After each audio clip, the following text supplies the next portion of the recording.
Hey guys, tonight we step into ancient Rome, the only place where politicians mastered personal branding, athletes collected obsessive fans, and rich people turned dinner parties into publicity campaigns. So before you get comfortable, take a moment to like the video and subscribe, but only if you genuinely enjoy what I do here. And let me know in the comments where you're tuning in from and what time it is for you. It's always fascinating to see who's joining us from around the world.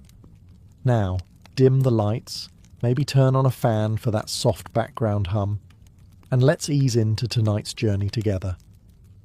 The first thing you should know about ancient Rome is that it invented influencers nearly 2,000 years before anyone started pointing a camera at themselves and saying, "Hey guys." There were no smartphones, no Wi-Fi, no sponsored protein powder. The closest thing to a viral dance challenge was surviving a gladiator fight with all your limbs still attached. Yet somehow, the Romans became experts at chasing attention anyway. Because here's the secret, people have never really changed. If you were dropped into Rome around the 1st century before Christ, after recovering from the smell, which would probably take a few business days, you'd discover a city absolutely obsessed with being seen. Everyone wanted recognition, everyone wanted admiration, everyone wanted people whispering their name after they walked away. Some things apparently are eternal. Rome wasn't just the capital of an empire. It was home to well over 1 million people packed into narrow streets, towering apartment blocks, noisy markets, temples, workshops, taverns, bathhouses, and enough traffic to make you question whether carts had also discovered rush hour. Every morning thousands of Romans spilled into the city centre with a mission. Merchants wanted customers, lawyers wanted clients, politicians wanted votes, poets wanted rich sponsors, pickpockets wanted your wallet. You wanted to keep your wallet. Not everyone would achieve their goals. All roads, sooner or later, led to one place, the Roman Forum. Calling it a marketplace hardly does it justice. The Forum was Rome's stage. It was where reputations were built, destroyed, repaired, and occasionally buried. Imagine if Parliament, Wall Street, Times Square, your local shopping centre, and every social media platform were squeezed into one giant open square where everyone talked at the same time. Add wandering goats, pigeons with absolutely no respect for personal space, and a suspicious number of statues of very confident-looking men. Congratulations.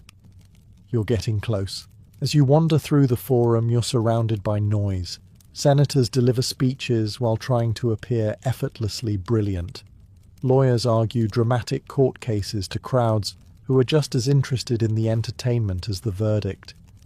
Merchants loudly insist they're offering the deal of a lifetime, despite making exactly the same claim yesterday. Friends exchange gossip so quickly you'd swear someone had secretly invented group chats. News doesn't travel by notification, it travels by mouths, and Roman mouths rarely travelled empty. One person hears a rumour. 5 people improve it. 50 people swear they witnessed it personally. By sunset, everyone in Rome knows exactly what happened, including several things that definitely didn't. This constant stream of conversation made one thing incredibly valuable: attention. Romans didn't simply want to be successful. They wanted everyone else to know they were successful. Quiet achievement was nice. Public admiration was considerably better. Your reputation determined almost everything. It could help you win elections, secure business deals, arrange prestigious marriages, attract powerful friends, or convince complete strangers that you were someone worth listening to. Lose that reputation, and rebuilding it could be harder than finding a clean pair of sandals after walking through Rome in the rain. Naturally, ambitious Romans became experts at managing their public image. Politicians practiced speeches until every pause sounded spontaneous. Wealthy families built magnificent houses designed to leave visitors politely pretending they weren't jealous.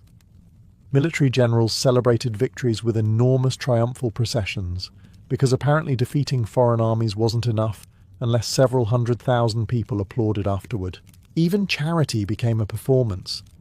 A wealthy Roman might pay for new roads, fountains, temples, or public games. Was he generous? Sometimes. Did he also enjoy having his name attached to every impressive project in the city? Without question. The Romans understood something that modern influencers understand perfectly. Visibility creates influence. Influence creates opportunity. Opportunity creates even more visibility. It's a wonderfully efficient cycle, provided nobody catches you doing something spectacularly embarrassing in public. And in Rome, with over 1 million potential eyewitnesses, and a population that treated gossip like an Olympic sport, that was always a very real possibility. As you'll soon discover, some Romans became absolute masters of this game. They built personal brands so powerful that people are still talking about them 2,000 years later, which, when you think about it, is probably the most successful influencer campaign in history. If attention was Rome's currency, reputation was its bank account. You quickly discover that Romans don't simply ask who you are. They ask what people think of you. Those are two very different questions. Imagine waking up every morning knowing that your neighbours, your business partners, your political rivals, your future in-laws, and the random man selling olives on the corner are all quietly judging every decision you make. Actually, don't imagine it for too long. It sounds exhausting. For the Romans, however, this wasn't unusual. Reputation sat at the centre of nearly everything they did. A respected name could open doors before you even knocked. A damaged one could slam them shut permanently. The Romans even had several words for different kinds of reputation, because apparently one wasn't enough. There was dignitas, the respect you earned through your achievements, family, and behaviour. There was gloria, the fame that came from great victories or remarkable accomplishments. Then there was fama, your public reputation, the story everyone else told about you once you'd left the room. Notice something. Only one of those actually belonged to you. The others belonged to everyone else. That meant your image wasn't entirely under your control. You could spend years building a respectable life, only for one spectacular mistake to become the only thing anyone remembered. History, unfortunately, has always preferred entertaining stories.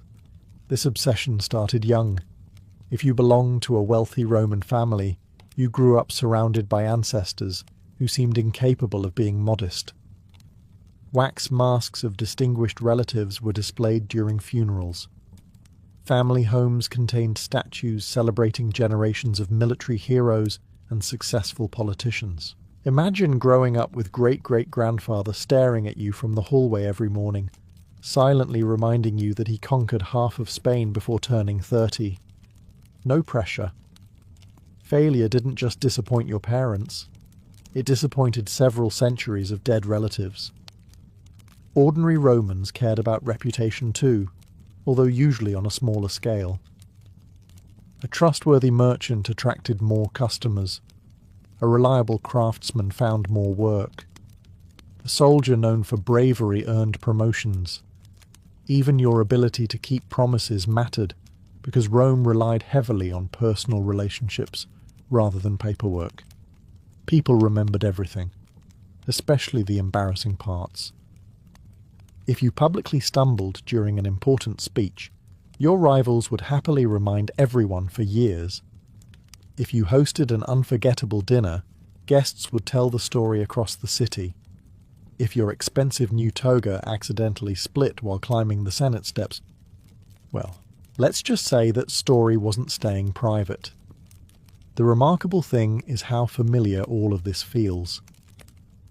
Today, people spend hours carefully choosing photographs, polishing resumes, or crafting the perfect online profile. Romans achieved the same goal with speeches, clothing, generosity, public appearances, and impressive accomplishments. Different tools. Exactly the same human instinct. And once ambitious Romans realized that reputation could be carefully built instead of simply earned, they began turning self-promotion into an art form. No one mastered that art better than the man waiting just around the corner, Julius Caesar. If ancient Rome had handed out awards for personal branding, Julius Caesar would almost certainly have presented the trophy to himself, and then commissioned 3 statues to commemorate the occasion. By the time Caesar reached middle age, nearly everyone in Rome knew his name. That wasn't an accident. It wasn't luck. It certainly wasn't because he preferred living quietly in the countryside with a nice vegetable garden. Caesar understood something most politicians didn't. Winning wasn't enough. People had to know you were winning. As a young man, he carefully built his public image. He dressed impeccably, gave polished speeches, and somehow managed to make confidence look effortless. Critics claimed he spent too much time adjusting his appearance. One Roman even joked that Caesar scratched his head with a single finger, so he wouldn't ruin his carefully arranged hairstyle. Imagine conquering Gaul, but still worrying about your hair. Some priorities never disappear. His greatest frustration, however, wasn't vanity. It was becoming famous. Rome was overflowing with ambitious nobles, each trying to outshine the next. Simply being rich wasn't impressive. Plenty of people were rich. Simply being brave wasn't enough either. Rome had thousands of brave soldiers. Caesar needed something bigger. He needed a story. Fortunately, or unfortunately, depending on which side of the battlefield you happened to be standing, the conquest of Gaul provided exactly that. For nearly a decade, Caesar fought campaigns across what is now France, Belgium, parts of Switzerland, and beyond.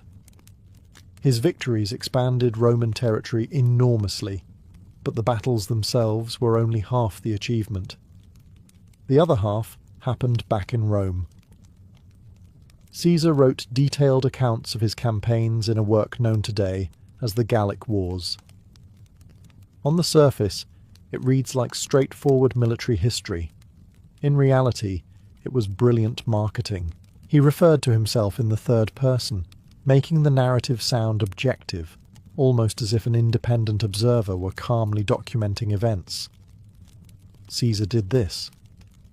Caesar decided that. Caesar defeated the enemy. Conveniently, this mysterious narrator always seemed deeply impressed by Caesar. The books circulated throughout Rome while the wars were still being fought. Citizens who had never left Italy suddenly felt as though they were marching beside their victorious general. Every chapter reinforced the same message. Caesar was fearless. Caesar was brilliant. Caesar was indispensable. Today we'd call it controlling the narrative. The Romans simply called it excellent writing. Caesar didn't stop there.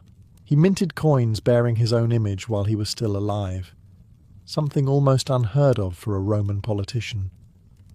His triumphal processions filled the streets with captured treasure, exotic animals and defeated kings, creating spectacles that people remembered for decades. Every appearance, every speech, every celebration strengthened his reputation just a little more. He wasn't merely defeating enemies, he was building a brand. By the time many Romans finally realized just how influential Caesar had become, it was already too late. His name had grown larger than almost any office the Republic could offer, and once someone's reputation becomes bigger than the system itself, history has a habit of becoming complicated. Julius Caesar may have mastered self-promotion, but his adopted son, Augustus, perfected something even more powerful. He made branding look effortless. That was no small achievement, considering he had just emerged victorious from years of civil war in which Romans had spent an impressive amount of time fighting other Romans. If you were hoping for a peaceful retirement after helping save the Republic, you were about a generation too late. Augustus faced an awkward problem. He held more power than anyone else in Rome. But the last man who appeared too powerful had been stabbed 23 times. So perhaps walking around announcing yourself as supreme ruler forever wasn't the best marketing strategy. Instead, Augustus did something brilliant. He convinced people he wasn't really in charge. Officially, he called himself princeps, meaning first citizen. It sounded humble, almost modest, like someone reluctantly volunteering to organize the neighborhood picnic. In reality, he controlled the army, the treasury, foreign policy, and most important political decisions. It was the ancient Roman equivalent of saying, "I'm not the boss," while everyone waits for your permission before doing anything. Augustus understood that image often mattered more than reality. He rarely dressed extravagantly. Ancient writers even claimed he wore simple clothing made by members of his own household. Whether entirely true or slightly polished for public consumption hardly mattered. People believed it, and belief was everything. He also transformed Rome itself into one enormous advertisement. Temples rose across the city, grand public buildings appeared, elegant forums replaced older structures, magnificent monuments celebrated peace and prosperity. Everywhere you looked, Rome seemed to whisper the same message. Look what Augustus has given us. The famous saying often attributed to him captures the idea perfectly. I found Rome a city of brick and left it a city of marble. Perhaps a slight exaggeration. Politicians have occasionally been known to oversell their accomplishments. Even in ancient Rome, architecture became branding. A new temple wasn't simply a place to worship. It was a reminder of who paid for it. A restored road wasn't just convenient. It quietly advertised competent leadership every time someone travelled along it. Coins carried his portrait into every marketplace across the empire. Statues showed him as eternally youthful, calm, and impossibly composed. It's remarkable how marble emperors never seemed to suffer from bad hair days. Augustus also recruited some of Rome's greatest writers. Poets like Virgil and Horace celebrated Rome's glorious future and connected Augustus with legendary heroes from the distant past. The message was subtle, but unmistakable.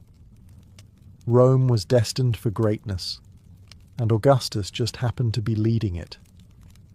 Modern governments hire communications teams. Augustus hired poets. Frankly, the poetry was probably more memorable. By the end of his reign, many Romans had lived their entire adult lives under his carefully crafted image of peace, stability, and prosperity. They didn't simply obey Augustus.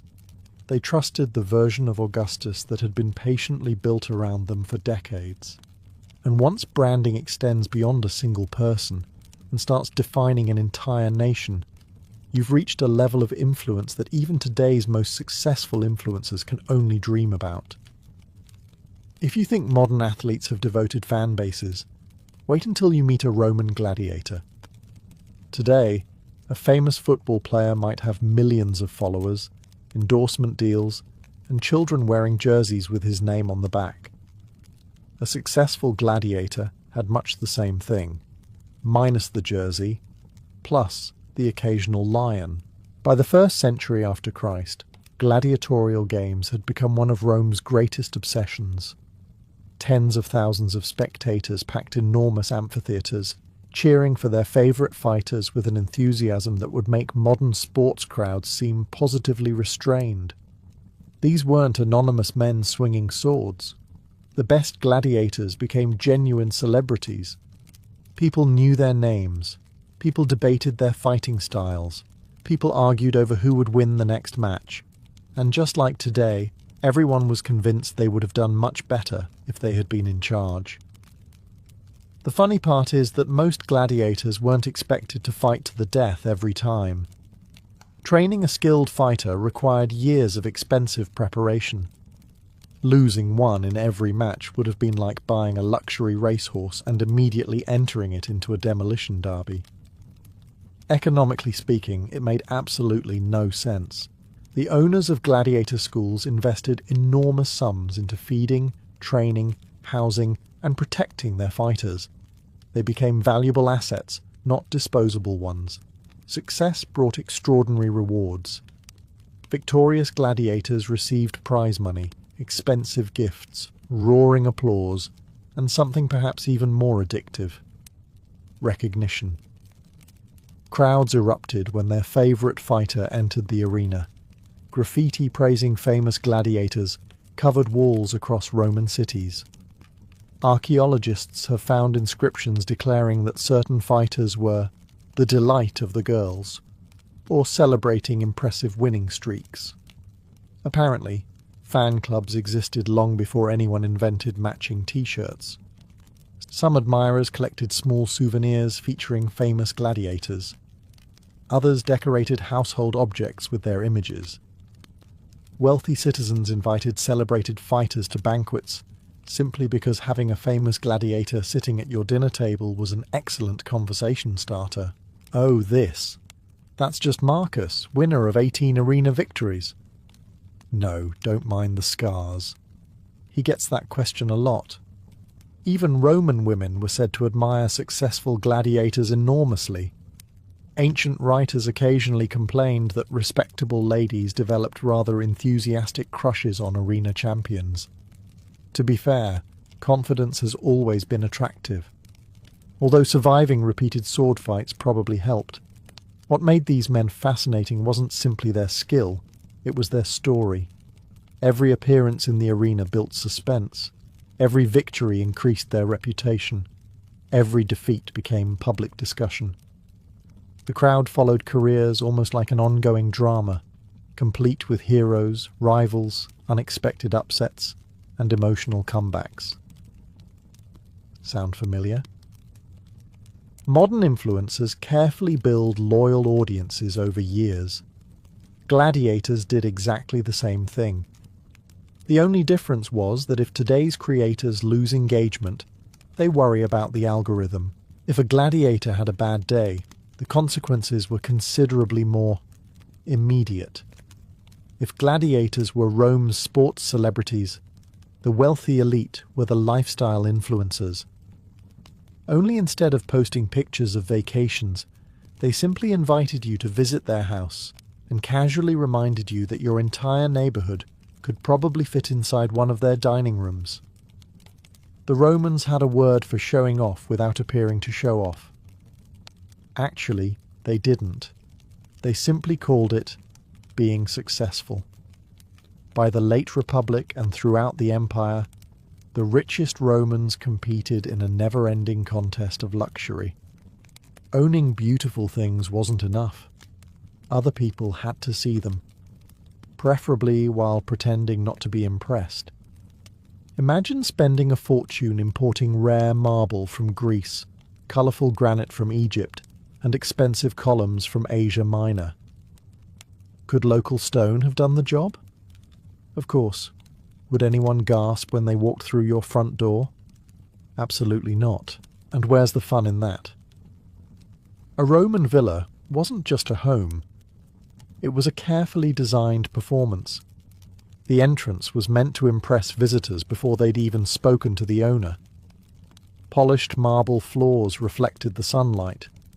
Walls exploded with colourful frescoes depicting gods, heroes, landscapes, or scenes that politely suggested, "Yes, I can afford artists." Beautiful statues stood in gardens surrounded by fountains, flowers, and carefully trimmed hedges. Every detail whispered the same message: "I've done rather well for myself." Actually, Roman houses didn't whisper. They practically hired a trumpet player. Then there were the dinner parties. To a Roman aristocrat, Hosting a banquet wasn't simply about feeding guests. It was an opportunity to display wealth, education, sophistication, and excellent taste, or at least expensive taste. Exotic foods appeared one after another. Fresh oysters arrived from distant coasts. Spices travelled thousands of miles from India. Fine wines were poured from elaborate silver vessels. If a guest asked, "Where did you get this?" the host had already won. Even the servants became part of the performance. Wealthy households employed dozens, sometimes hundreds of enslaved workers who prepared food, poured drinks, entertained guests, cleaned the house, and ensured everything appeared effortless. Effortlessness, incidentally, often requires an astonishing amount of effort. Clothing told its own story. A brilliantly white toga signalled status and respectability. Rich purple dye was so expensive that it became closely associated with emperors and the highest ranks of society. Fine jewellery, imported perfumes, elegant hairstyles, and carefully tailored tunics completed the picture.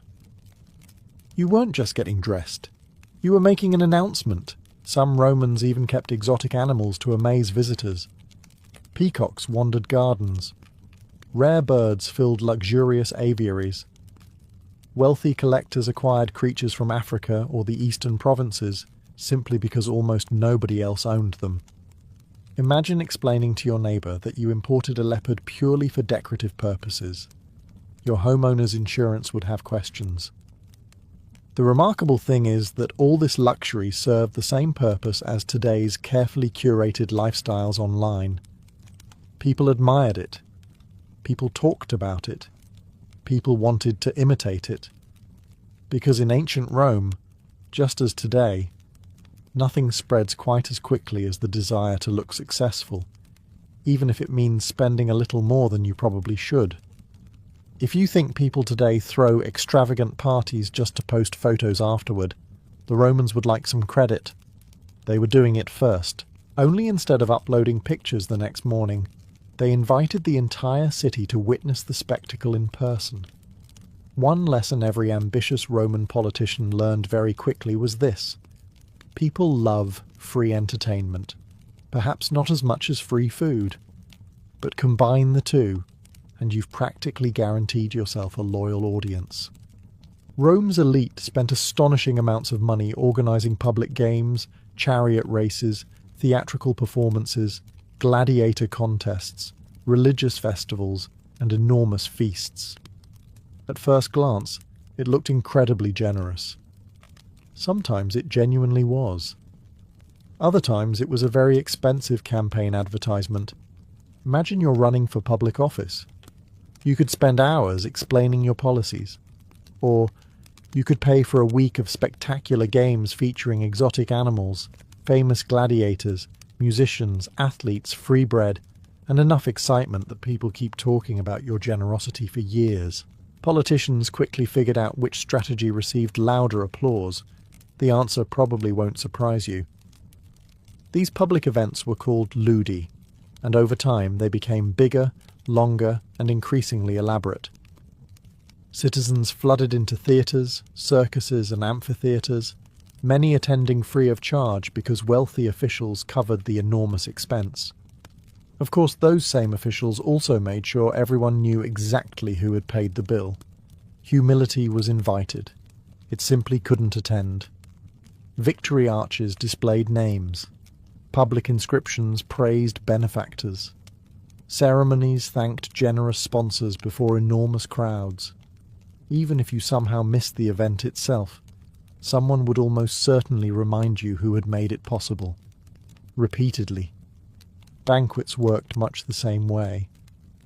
A wealthy Roman didn't invite guests over merely to enjoy pleasant conversation. He invited people to witness success. Course after course appeared on beautifully arranged tables. Musicians performed between meals. Dancers entertained the guests.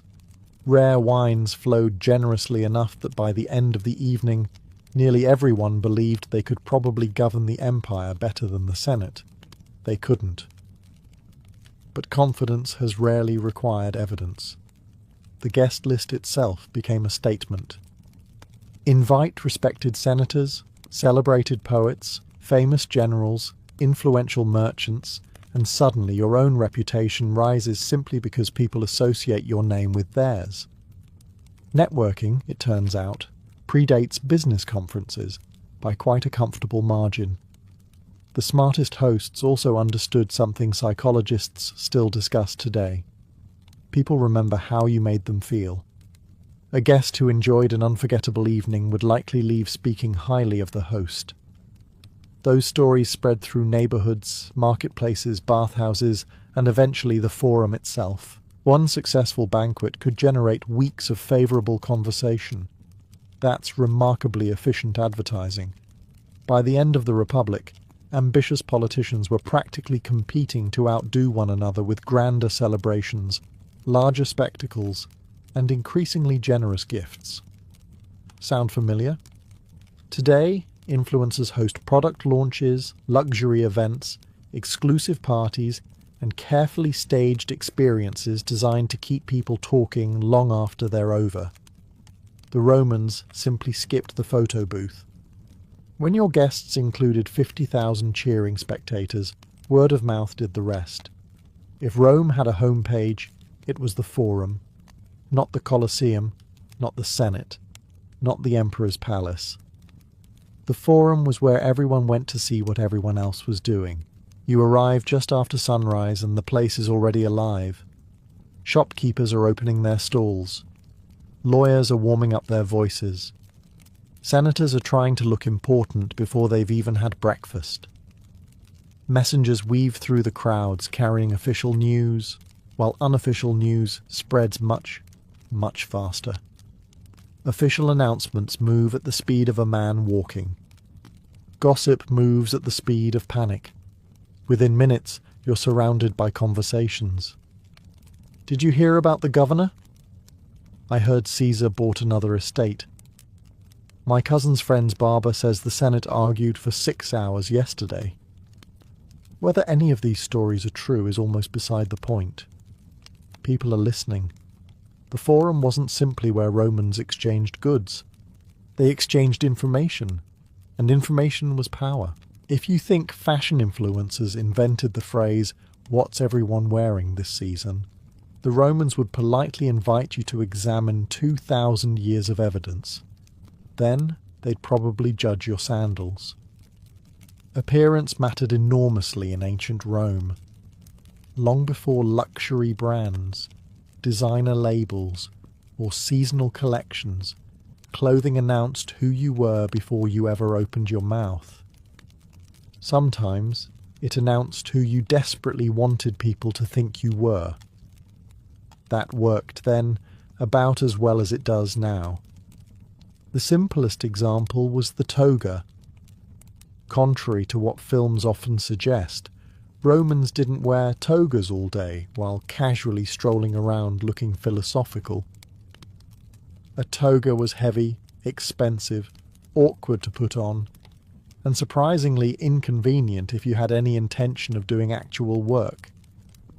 Imagine wrapping yourself in several meters of fabric before trying to climb stairs. Suddenly, modern neckties don't seem so unreasonable. The toga was formal wear. It was designed to be seen. A bright, brilliantly white toga suggested dignity and respectability. Senators wore distinctive purple stripes woven into theirs. Generals celebrating triumphs received magnificent embroidered versions. Emperors eventually reserved rich purple garments almost exclusively for themselves because nothing says "I'm in charge" quite like making your favorite color illegal for everyone else. Purple wasn't chosen randomly. The famous Tyrian purple dye came from tiny sea snails collected along the eastern Mediterranean. Producing enough dye for a single luxurious garment required thousands upon thousands of shells. Expensive hardly begins to describe it. Wearing purple wasn't simply fashion, it was a financial announcement. Hairstyles changed almost as often.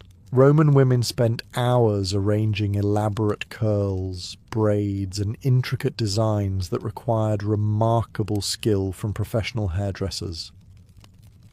Noble women eagerly copied the latest imperial fashions. If an empress appeared with a new hairstyle, versions of it soon appeared throughout the city. Apparently, trends spread long before magazines explained them. Men cared too, although many preferred pretending they didn't. A neatly trimmed beard or a perfectly clean shave could signal education, military discipline, or philosophical wisdom depending on the era. Julius Caesar famously worried about thinning hair and often wore a laurel wreath, conveniently disguising the problem while also reminding everyone he'd won enough victories to deserve wearing one.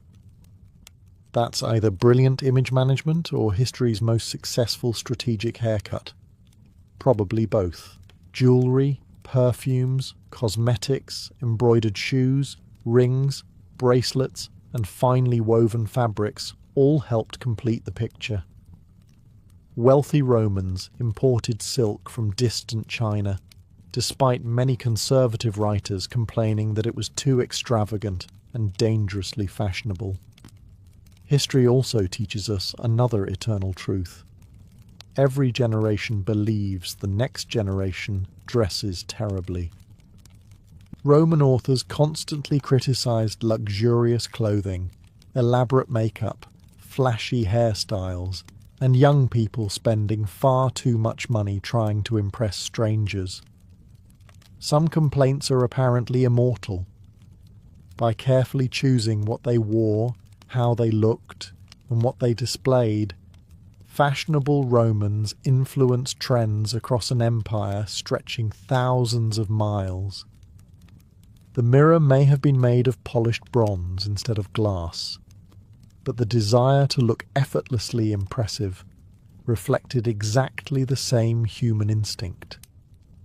Not every Roman influencer needed a sword, or a fortune, or an enormous villa with 12 fountains and a peacock wandering around for absolutely no practical reason. Some became famous simply because people wanted to hear what they had to say. Rome loved ideas. Well, Rome loved entertaining ideas. If your philosophy was clever, useful, and delivered with enough confidence, audiences gathered quickly. If it was boring, people suddenly remembered they had somewhere else to be, usually the baths. Public speaking was one of the greatest forms of entertainment in Roman society. A gifted speaker could attract crowds almost anywhere. Citizens paused their shopping, interrupted conversations, and gathered around simply to listen. Imagine stopping halfway through buying vegetables because someone nearby started explaining the meaning of life. Actually, don't imagine it in a supermarket today. Security would become involved. The greatest orators became celebrities. Perhaps none was more famous than Cicero. His speeches were copied, discussed, admired, criticized, and studied throughout the Republic.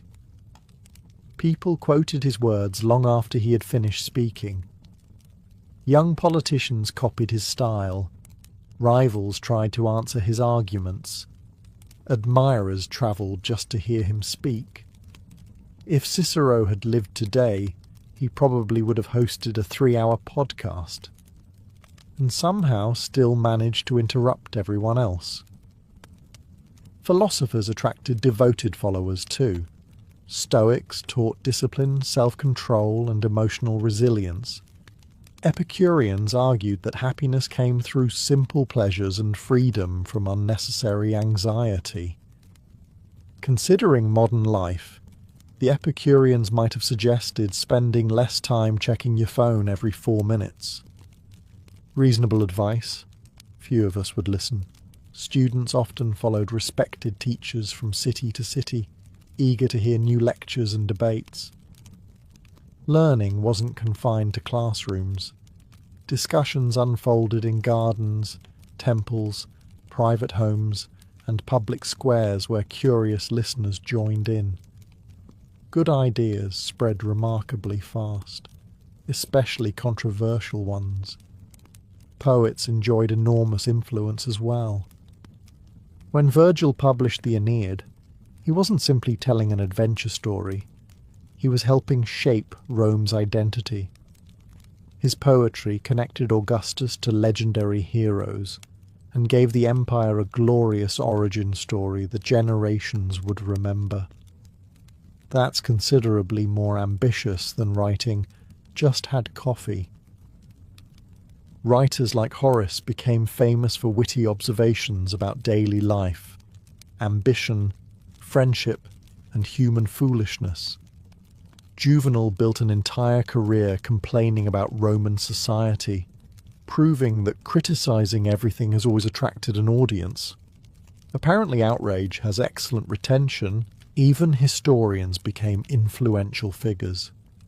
Livy didn't merely record events. He chose which stories future generations would remember and which lessons they should draw from Rome's past. In many ways, these thinkers were the content creators of their age. They informed people, they entertained audiences, they started debates, they shaped opinions, and sometimes they completely changed how Romans understood themselves. Long before videos, bookshelves were the algorithms, and if enough people kept recommending your work, your influence could outlive every emperor who ever ruled Rome. Being famous in ancient Rome came with one enormous disadvantage. Everyone knew who you were. At first, that sounds wonderful. Crowds cheer when you arrive. Your name opens doors. People laugh a little too hard at your jokes. Strangers suddenly become lifelong friends, especially if you're paying for dinner. Life seems excellent. Then someone decides they'd rather have your influence than admire it. Welcome to Roman politics. In Rome, reputation was never something you kept safely locked away. It was constantly under attack. Every compliment you received usually came with someone else quietly sharpening a metaphorical knife, sometimes a literal one. The higher your reputation climbed, the more people started watching for the moment you slipped. That wasn't because Romans were unusually cruel. It was because influence was limited. If one politician became wildly popular, his rivals became relatively less important. Every speech that earned applause was applause someone else didn't receive. Every military victory created another national hero.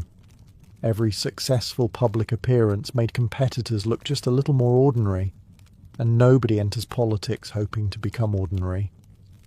The Senate, despite its impressive marble surroundings and dignified appearance, often resembled an extremely polite rivalry wrapped inside expensive togas. Officially, senators debated laws. Unofficially, they debated each other. Constantly. One senator would deliver a brilliant speech. Another would immediately explain why it wasn't actually brilliant at all. A third would remind everyone about that embarrassing incident from 15 years earlier.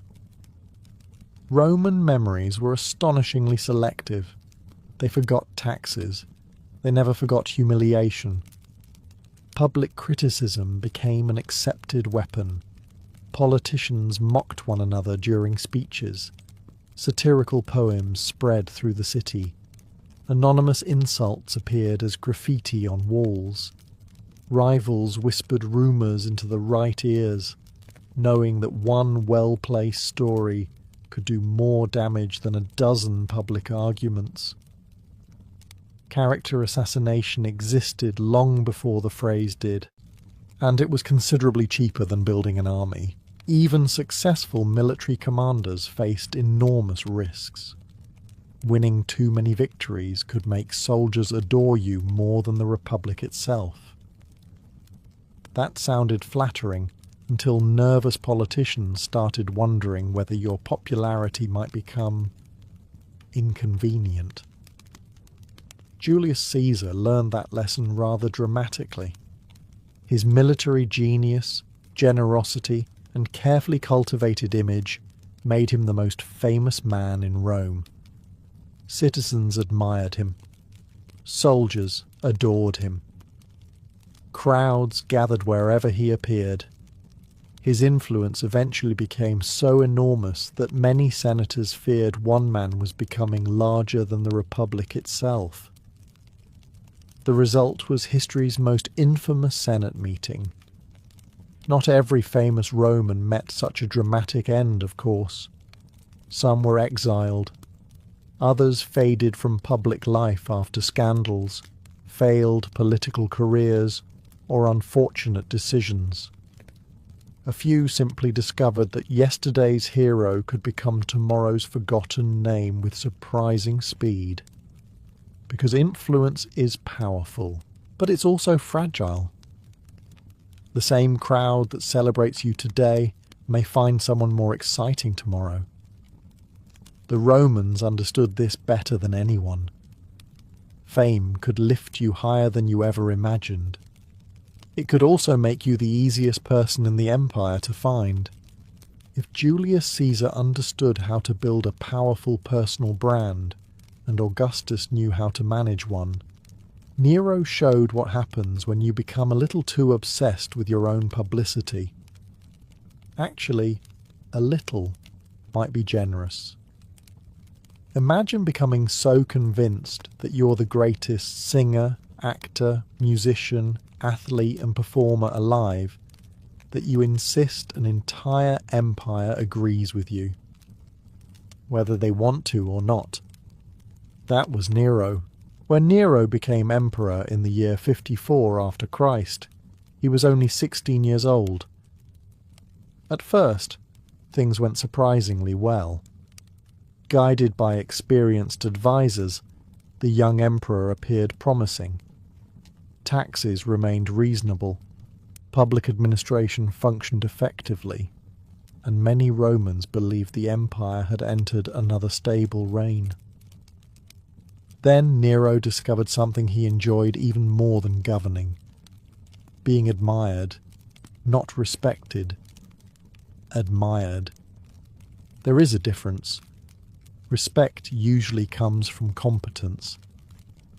Admiration can sometimes be achieved simply by making enough noise. Nero desperately wanted to be remembered as an artist. He wrote poetry, played the lyre, acted on stage, competed in musical contests, and sang before enormous audiences.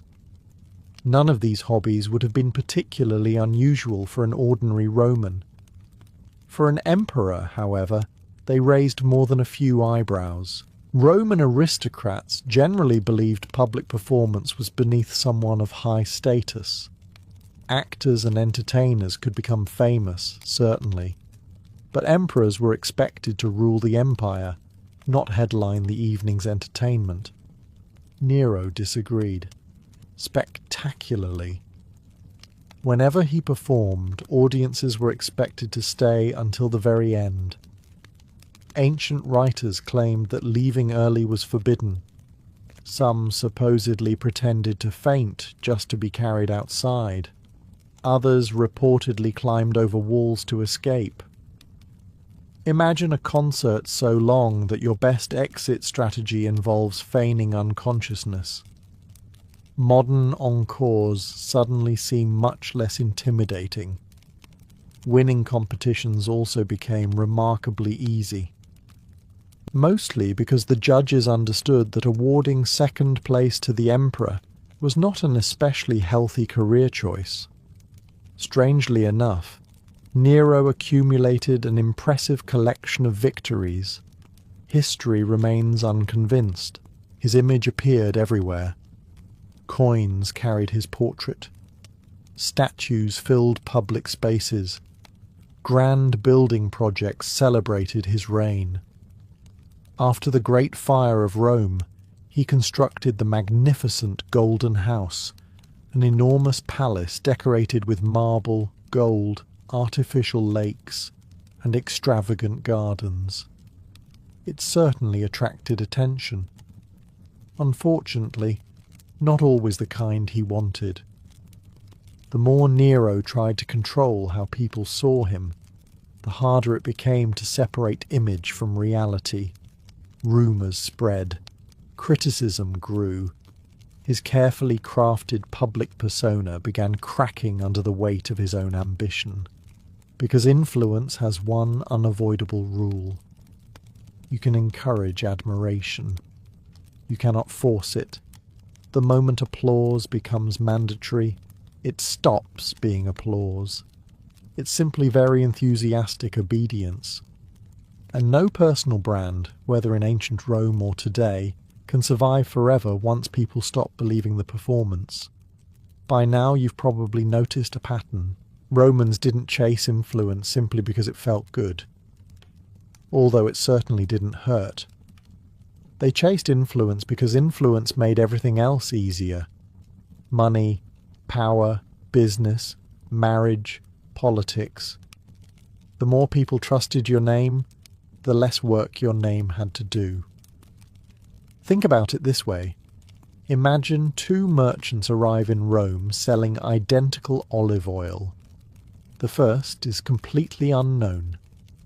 The second has spent years sponsoring festivals, donating money to public projects, making speeches in the forum, and earning a reputation for honesty. Whose olive oil would you buy? Exactly. The product hasn't changed. The reputation has. Romans understood something modern economists still recognize today. Trust has value. Once people believed in you, opportunities seemed to appear almost effortlessly. Businessmen attracted more customers, lawyers found more clients, teachers filled their classrooms, doctors gained more patients. Architects received larger commissions. Even bankers preferred lending money to someone with an excellent public reputation. Your name became a guarantee, or at least a very persuasive sales pitch. Politicians benefited even more. A candidate with a respected family, military achievements, generous public donations, and an impressive speaking voice entered elections with an enormous advantage. Citizens naturally assumed that someone famous must also be capable. History has occasionally demonstrated that this assumption deserves careful testing. Military commanders also relied on influence. Soldiers fought harder for generals they admired. Victorious commanders gained loyal veterans who followed them for years, sometimes decades. Success on the battlefield produced fame, and fame attracted even greater loyalty. It became a remarkably efficient cycle. Win battles, gain followers, win more battles. Try not to alarm the Senate too much. Admittedly, that last step proved difficult for several ambitious Romans. Influence also shaped family fortunes. Prestigious marriages often connected powerful households together. Parents proudly advertised successful relatives. Family names became valuable assets passed from one generation to the next. If your grandfather had saved Rome, people remembered. If your uncle had embarrassed himself at an important banquet, people remembered that too. Nothing ever truly disappeared. The wealthy invested enormous sums protecting their public image because they understood it produced measurable returns.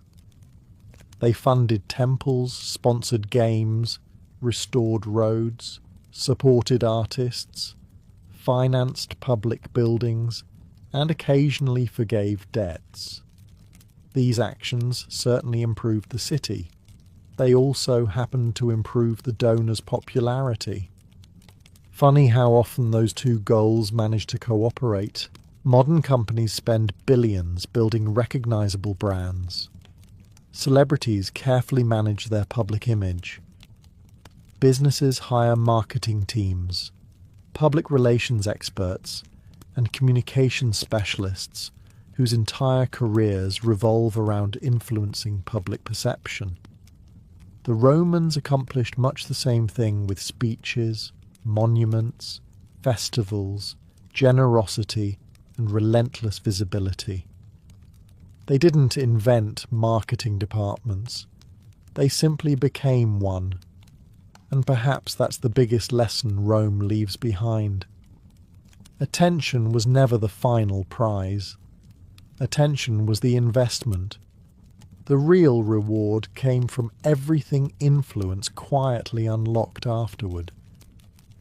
By now, you've probably realized something slightly unsettling. The Romans were supposed to feel ancient. Instead, they keep feeling familiar. Change the marble streets into sidewalks. Replace togas with tailored suits. Swap wax tablets for smartphones.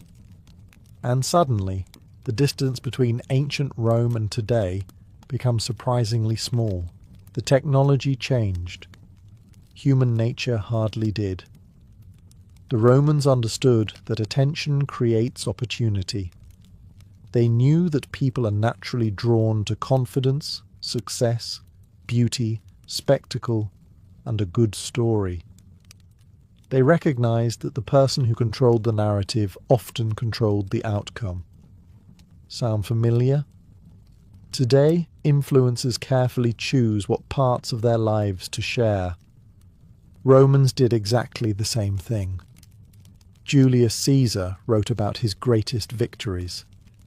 He didn't spend nearly as much time discussing the days everything went terribly wrong. Augustus proudly displayed magnificent temples and peaceful cities. He was noticeably less enthusiastic about reminding people how many civil wars had made his peaceful empire possible. Nero preferred audiences to remember his performances. History had other ideas. The principle hasn't changed. Most people naturally present the version of themselves they'd like the world to see. Nobody rushes to announce, "Good morning, everyone.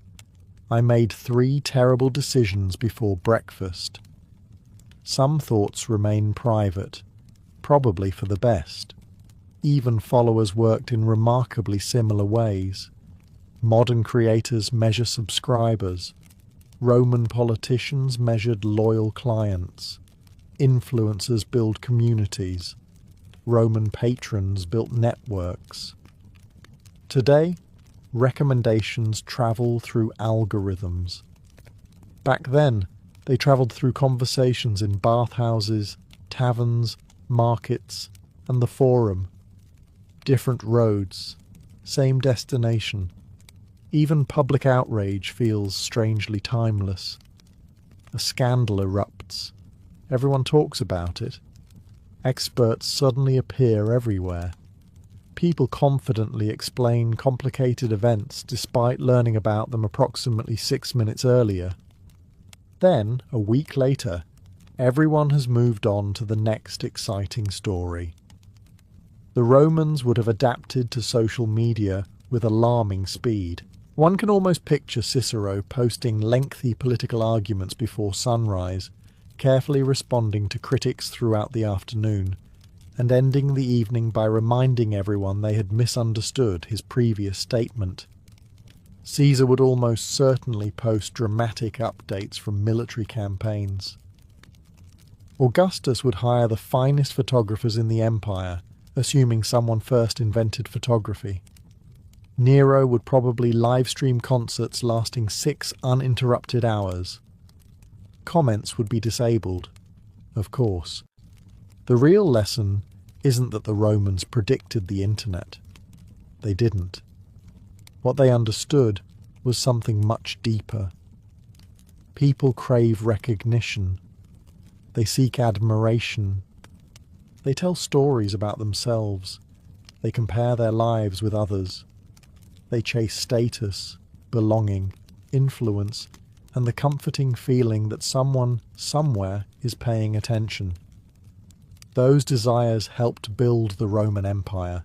They still shape the modern world. So perhaps ancient Rome didn't invent influencers in the literal sense, but it certainly invented many of the rules they still follow today. And after 2,000 years, one final truth remains wonderfully unchanged. Whether you're speaking in the Roman Forum or posting online, people may forget exactly what you said, but they'll almost always remember how you made them feel, which it turns out has always been the most powerful kind of influence. Imagine opening your eyes before sunrise, not because of an alarm clock, but because the rooster, your aching back, and the cold air sneaking through the cracks in your cottage have all decided that sleeping is now an unnecessary luxury. You are not waking up refreshed. You are waking up already behind.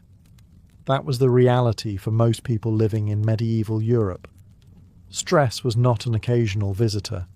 It was more like a roommate who refused to pay rent and insisted on commenting on every decision you made. Unlike today, there was no weekend to anticipate, no paid holiday, and certainly no concept of taking a mental health day. If you stayed in bed because you simply felt overwhelmed, the wheat would not harvest itself, the cow would not milk itself, and your Lord would not send a thoughtful note saying, "Take all the time you need." Instead, life demanded action from the moment daylight appeared. Most medieval people lived in farming communities, and nearly every hour of the day revolved around keeping themselves alive until the next season. The year was divided not by holidays or vacations, but by planting, weeding, harvesting, repairing fences, collecting firewood, tending animals, preserving food, and praying that none of those jobs went disastrously wrong. The pressure began early in life. Children were expected to help as soon as they were physically able.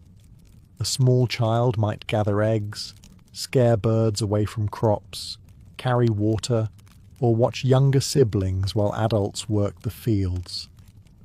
By modern standards, childhood was remarkably short. Survival simply did not leave much room for it. Even before breakfast, your mind would already be full of questions. Did it rain too much overnight? Did wolves attack the sheep? Is the ox still healthy enough to pull the plough? Has your grain begun to rot? Is someone in the family showing signs of illness? Every one of those questions carried serious consequences. There was also very little separation between work and home. Your workplace was your home. Your livestock lived beside you. Your tools leaned against your walls. Every unfinished chore remained in sight, quietly reminding you that tomorrow's workload was already growing. Perhaps the greatest difference between medieval stress and modern stress was uncertainty. Today, many people worry about paying next month's bills. A medieval peasant often worried whether there would even be enough food to reach next month. There were no weather forecasts, no crop insurance, no government relief programs, and no supermarkets stocked with food from across the world. If hail destroyed your barley, no truck would arrive carrying replacement grain. If disease killed your pigs, there was no compensation waiting. Nature had made its decision, and everyone simply had to live with it. This constant uncertainty shaped how medieval people viewed the world. Every clear sky was appreciated. Every healthy child was celebrated. Every successful harvest felt less like an achievement and more like escaping disaster for one more year. Because in medieval life, you were never really trying to become wealthy. Most days, you were simply trying not to lose everything. If waking up already behind was stressful, stepping outside made things even worse. The moment you looked across your fields, you were reminded that your entire future rested on forces you could neither predict nor control. Modern farmers have weather satellites, irrigation systems, fertilizers, and machines capable of harvesting acres in hours. Medieval farmers had none of those advantages. They had experience, hard work, and a hopeful glance toward the sky. Unfortunately, the weather had absolutely no interest in rewarding optimism. A single week of heavy rain could waterlog freshly planted crops. A late frost in spring could kill delicate shoots that had taken months of preparation to sow. Summer droughts baked the soil until it cracked open, while autumn storms flattened grain just days before harvest. Every season carried its own unique opportunity for disaster. You did not simply farm the land, you negotiated with it every single day. Most peasants depended on a handful of staple crops, such as wheat, barley, oats, or rye. If these failed, there was rarely a backup plan. Fields were carefully divided into strips, and although crop rotation helped preserve fertility, yields remained modest. On average, every seed planted produced only a few more in return, leaving very little margin for error. Then came the weeds. Without chemical herbicides or modern equipment, weeds were pulled by hand, one stubborn plant at a time. Entire families spent long days bent over fields, removing anything that threatened the precious grain. By evening, aching muscles were simply accepted as part of life. The animals brought their own worries. Oxen, horses, and cows were not merely livestock, they were valuable co-workers.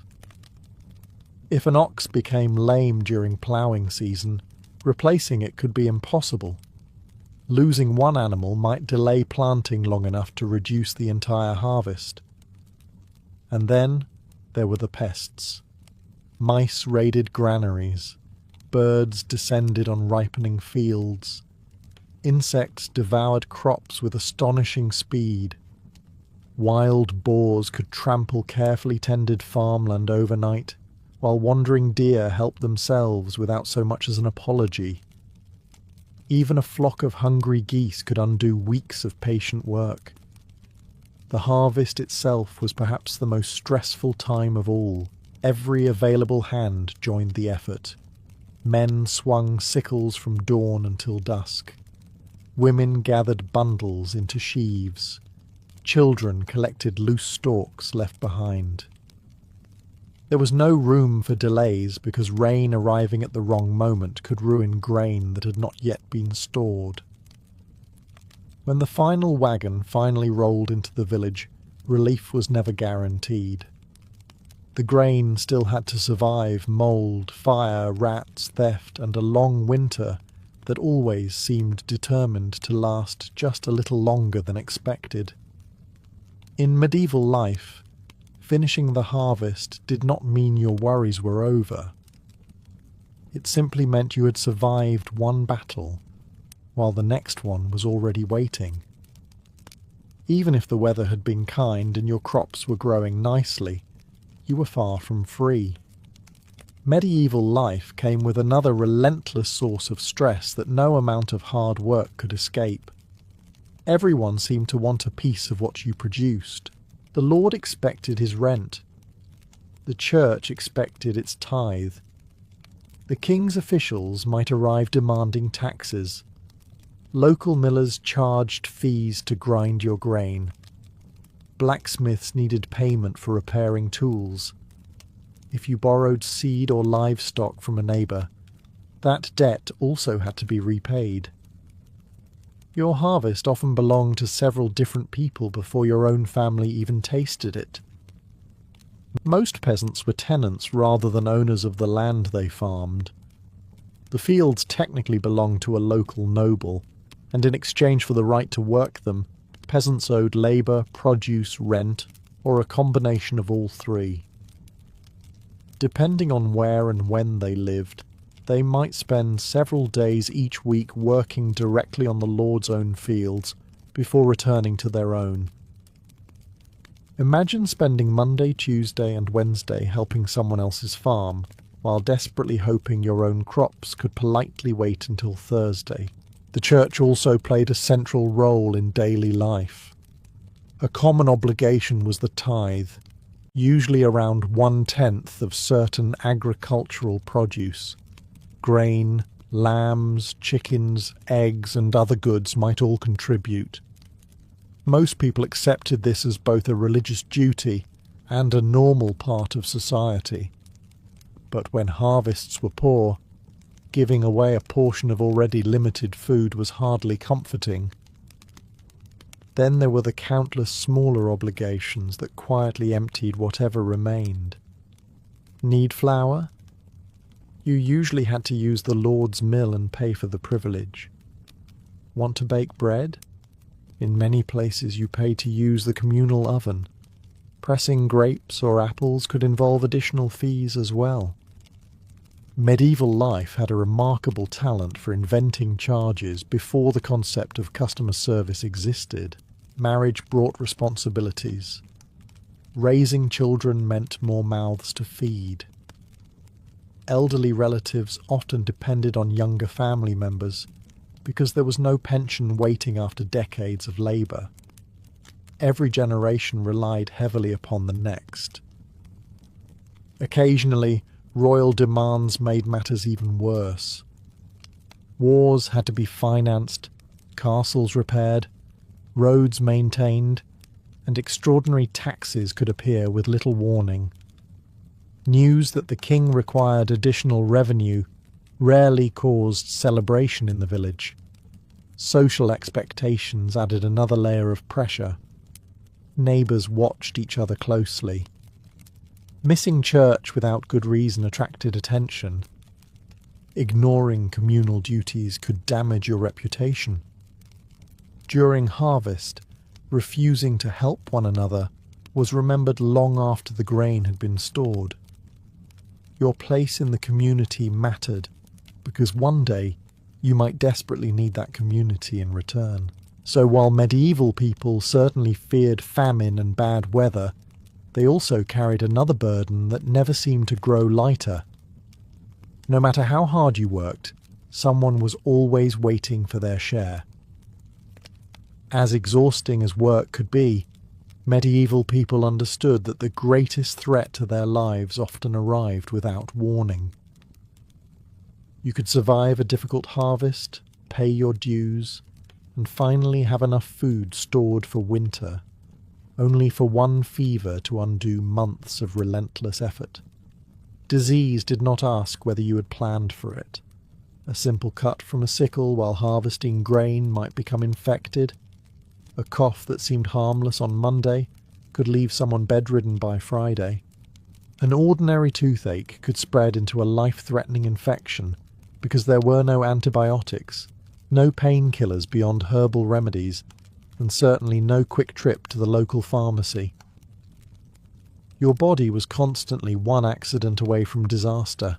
Even minor illnesses carried enormous consequences, because every member of the household had a job to do. If the father became too sick to plough, the fields waited for no one. If the mother could no longer bake bread, milk the animals, or prepare meals, the entire rhythm of the household began to collapse. Older children worked even harder, while younger ones often took on responsibilities far beyond their years. Nobody could simply call in sick. Medical knowledge existed, and medieval physicians were often more educated than popular myths suggest, but access was limited. Most ordinary villagers relied first on local healers, wise women, monks, or family traditions. Herbal remedies made from willow bark, sage, garlic, honey, or yarrow could sometimes ease symptoms, and surprisingly, a few of these treatments had genuine medicinal value. Others, however, were based more on hope than evidence.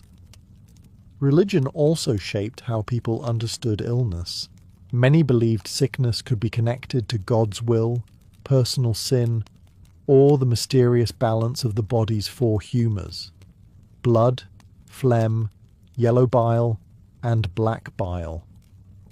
Treatments often aim to restore this balance through diet, herbs, bloodletting, or purging. While some patients recovered naturally, others endured treatments that probably made an already miserable day even less enjoyable. Hospitals did exist, but they looked very different from modern ones. Most were attached to monasteries or religious foundations and focused as much on providing shelter and spiritual comfort as on curing disease. Serious surgery was rare, dangerous, and usually considered a last resort. If you saw someone preparing knives, you hoped they were about to carve dinner. Then came the epidemics. Long before the Black Death devastated Europe in the 14th century, villages regularly faced outbreaks of dysentery, smallpox, influenza, measles, and other infectious diseases. Poor sanitation, contaminated water, and close living quarters allowed illness to spread quickly from one household to another. The hardest part was the uncertainty. One week your village could be busy preparing for harvest.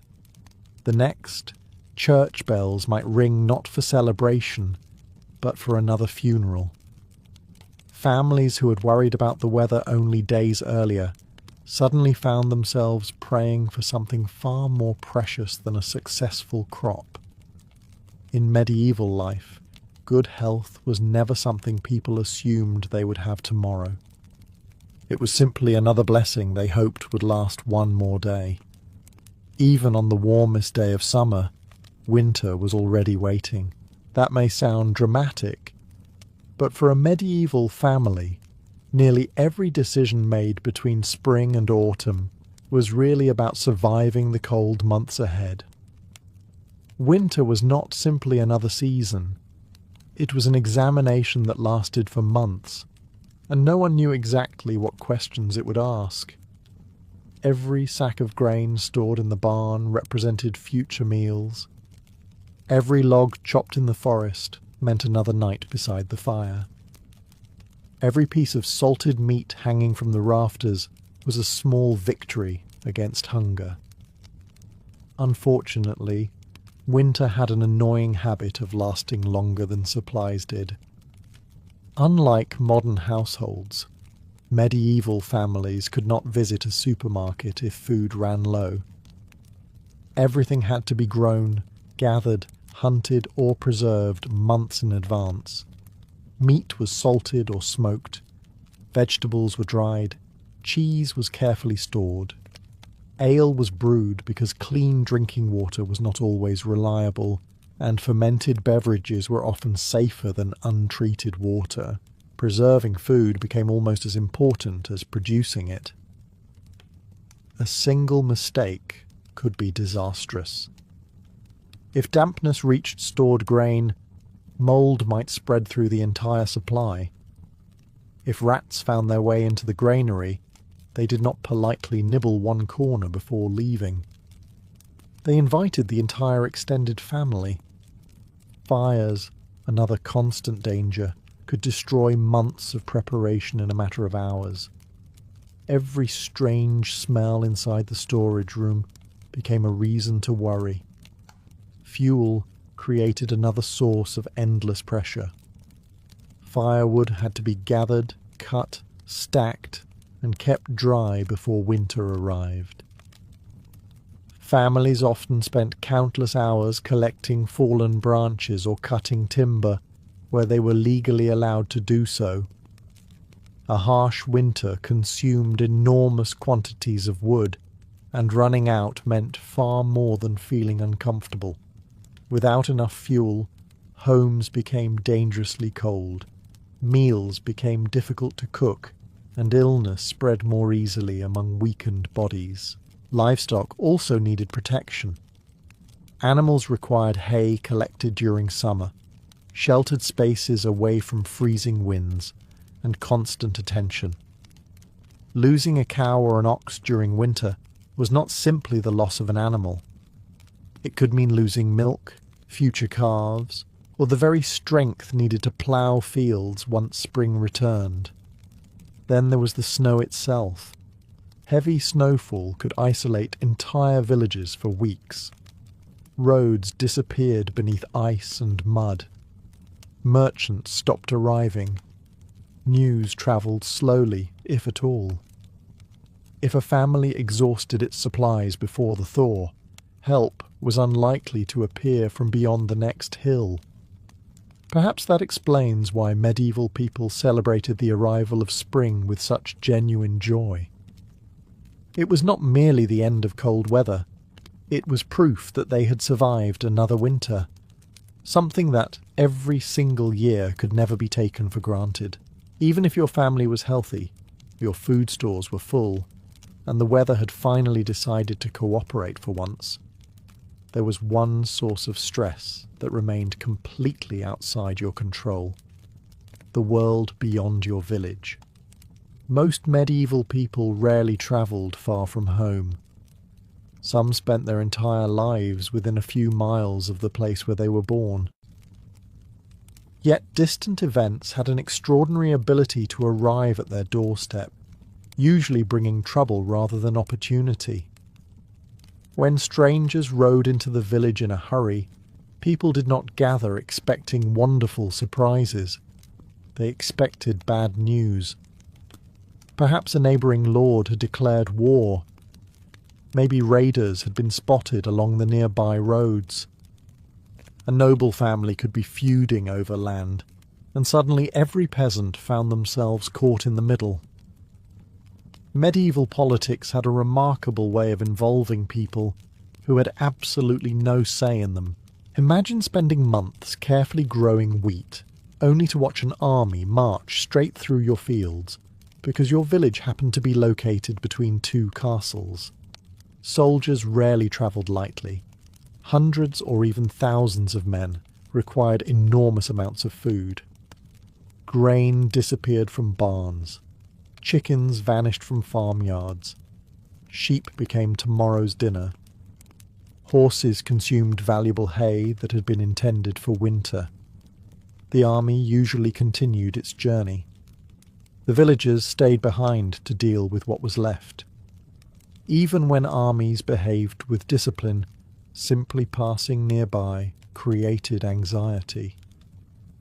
Families hid valuables beneath floorboards or inside walls. Livestock might be driven into nearby forests in hopes they would escape being seized. Mothers kept children close, while fathers nervously watched unfamiliar banners approaching along dusty roads. War also disrupted trade. If merchants avoided dangerous routes, villagers lost access to iron tools, salt, cloth, and countless other goods they could not produce themselves.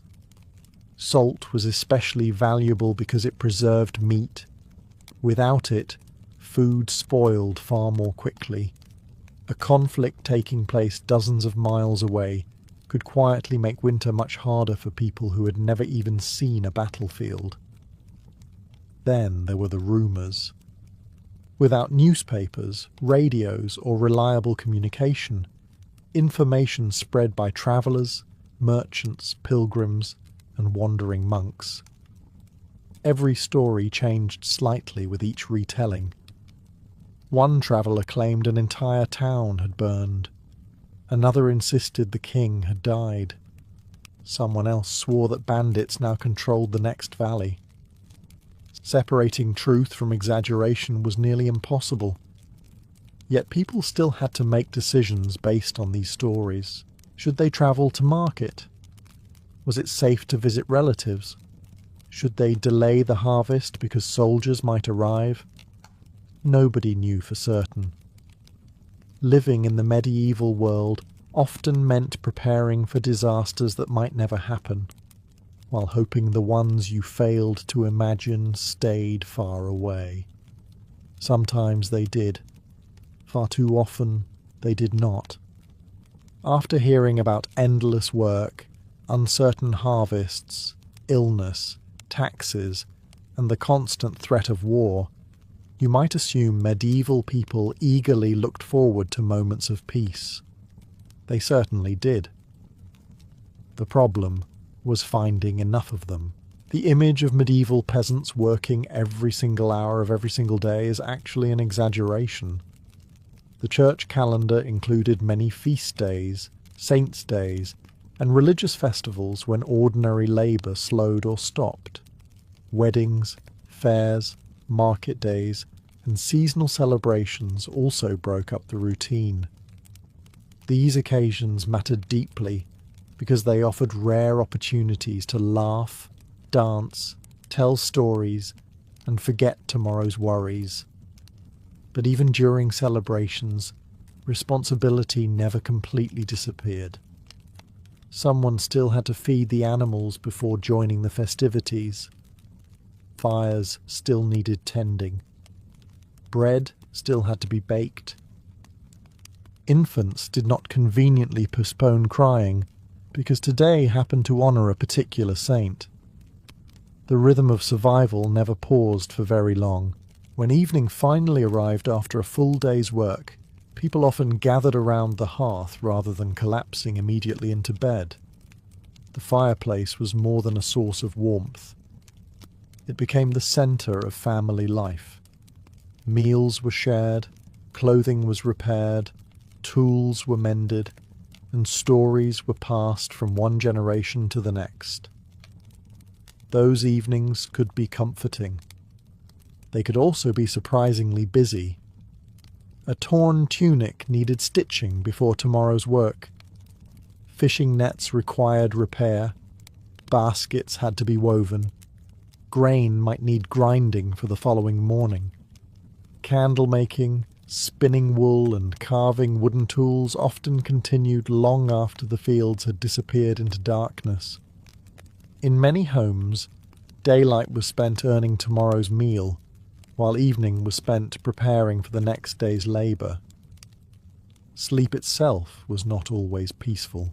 Many families shared a single room with children, grandparents, and sometimes even small animals sheltered indoors during cold weather. Privacy was almost non-existent. A crying baby, a barking dog, a restless cow in the adjoining space, or a sudden storm rattling the roof could interrupt what little sleep people managed to get. Winter nights were long and cold. Summer mornings arrived early. Either way, the rooster remained stubbornly committed to starting the day before anyone felt ready. Even emotionally, true relaxation was difficult. Parents worried about children. Children worried about aging parents. A poor harvest lingered in everyone's thoughts long after the grain had been gathered. If one problem disappeared, another usually arrived before anyone had time to enjoy the victory. Yet this makes medieval celebrations all the more remarkable. When music echoed through the village square, when neighbours danced around bonfires, when ale flowed freely after a successful harvest, people embraced those moments with extraordinary enthusiasm. Not because life was easy, but because they understood better than anyone that joy was precious precisely because it never lasted forever. After everything medieval people faced, you might wonder why they bothered planning for the future at all. The answer is surprisingly simple. Because giving up was never really an option. Most families lived from one season to the next, always aware that a single disaster could erase years of hard work. Yet every spring they planted again. Every autumn they harvested again. Every winter they repaired their homes, sharpened their tools, and quietly prepared to begin the entire cycle once more. Resilience was not something medieval people talked about. It was simply how they survived. Faith played a tremendous role in helping people cope with uncertainty. The church stood at the centre of village life, not only as a religious institution, but also as a place where communities gathered, celebrated births, mourned deaths, and sought comfort during difficult times. Whether facing famine, disease, or personal tragedy, many people believed their suffering had meaning within a larger divine plan. That belief did not remove hardship, but it often made hardship easier to endure. Pilgrimages became another source of hope. Some people travelled great distances to visit holy shrines, asking for healing, forgiveness, or simply better fortune. These journeys were rarely comfortable. Roads were rough, inns were unreliable, and bandits remained a genuine concern. Yet thousands still made the trip because hope itself was worth the effort. Communities also depended heavily upon one another. When a family's house burned down, neighbours often helped rebuild it. During harvest, entire villages worked together to bring in crops before storms arrived. If someone became too ill to work, relatives and friends might temporarily take over essential tasks. Medieval society could certainly be harsh, but it was also deeply interconnected. Isolation was dangerous, while cooperation often meant survival. There were moments of genuine happiness as well. A child taking their first steps, a successful harvest after months of anxiety, a wedding that brought two families together, the birth of healthy livestock in spring, the ringing of church bells on a festival morning. These moments carried enormous emotional weight because everyone understood how fragile good fortune could be. Perhaps that is why medieval humour could be surprisingly lively. People joked during harvests, laughed at village festivals, played games in taverns, sang around fires, and delighted in practical jokes. After all, if your roof leaked, your boots had holes, and tomorrow's weather might ruin everything, you could either cry or laugh. Many wisely chose the second option. Looking back across the centuries, it is easy to see only the hardships. But medieval people saw something different. They saw another sunrise, another chance to keep their families fed, another opportunity to improve a field, repair a fence, celebrate with neighbours, or simply make it through one more day. Sometimes that was enough to keep going. And in a world filled with uncertainty, hope became one of the most valuable possessions anyone could have. If you were invited to an ancient Greek dinner and expected mountains of roasted meat, overflowing goblets of exotic sauces, and enough desserts to impress a modern buffet, you would probably leave wondering if the main course had accidentally been forgotten. Instead, someone would hand you a loaf of fresh bread, a bowl of olives, a small dish of fragrant olive oil, perhaps a little cheese, and smile as though they had just presented the finest meal imaginable. In many ways, they had. The foundation of ancient Greek cooking was never about complexity. It was about making ordinary ingredients taste extraordinary. More than 2,000 years later, that philosophy still shapes kitchens across the Mediterranean. Everything began with bread. Bread was eaten every day by nearly everyone, from wealthy Athenians discussing philosophy beneath painted colonnades, to farmers returning from long hours in the fields. Wheat bread was prized when available, but barley bread was even more common because barley grew well in Greece's rocky, dry landscape. Every household depended on it. Without bread, a meal felt incomplete. Then came olive oil. To call olive oil a simple cooking ingredient would be like calling the Parthenon a nice little building.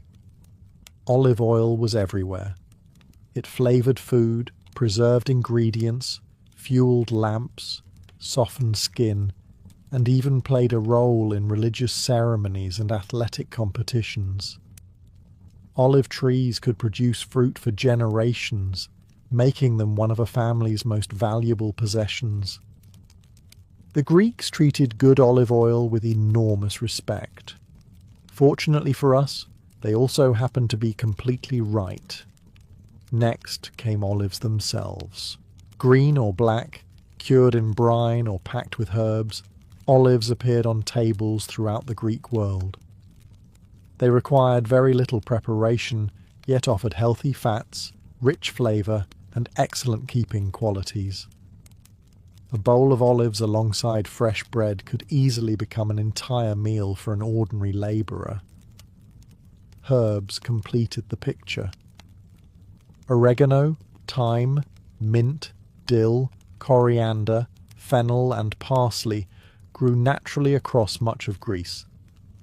Instead of covering food with heavy sauces, Greek cooks relied on fresh herbs to bring brightness and aroma. Their goal was not to hide the flavour of the ingredients, but to celebrate them. Perhaps the biggest surprise is just how familiar this meal still feels.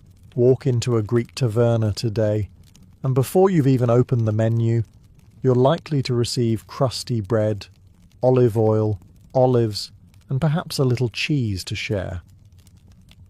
The faces around the table have changed, the language has evolved, and electric lights have replaced oil lamps. But the meal itself remains astonishingly recognisable. It is one of history's quietest culinary miracles. Empires have risen and fallen. Philosophers have come and gone. Entire civilizations have disappeared. Yet somewhere, someone is still tearing off a piece of warm bread, dipping it into olive oil, adding an olive on the side, and unknowingly enjoying almost the exact same flavours that an ancient Greek would have recognised more than 2,000 years ago. If bread was the foundation of every ancient Greek meal, then one particular kind of bread quietly ruled the table for centuries. Its name was masa, and despite sounding like the latest artisan bakery trend, it was actually one of the oldest staple foods in European history. Today, most people associate bread with wheat.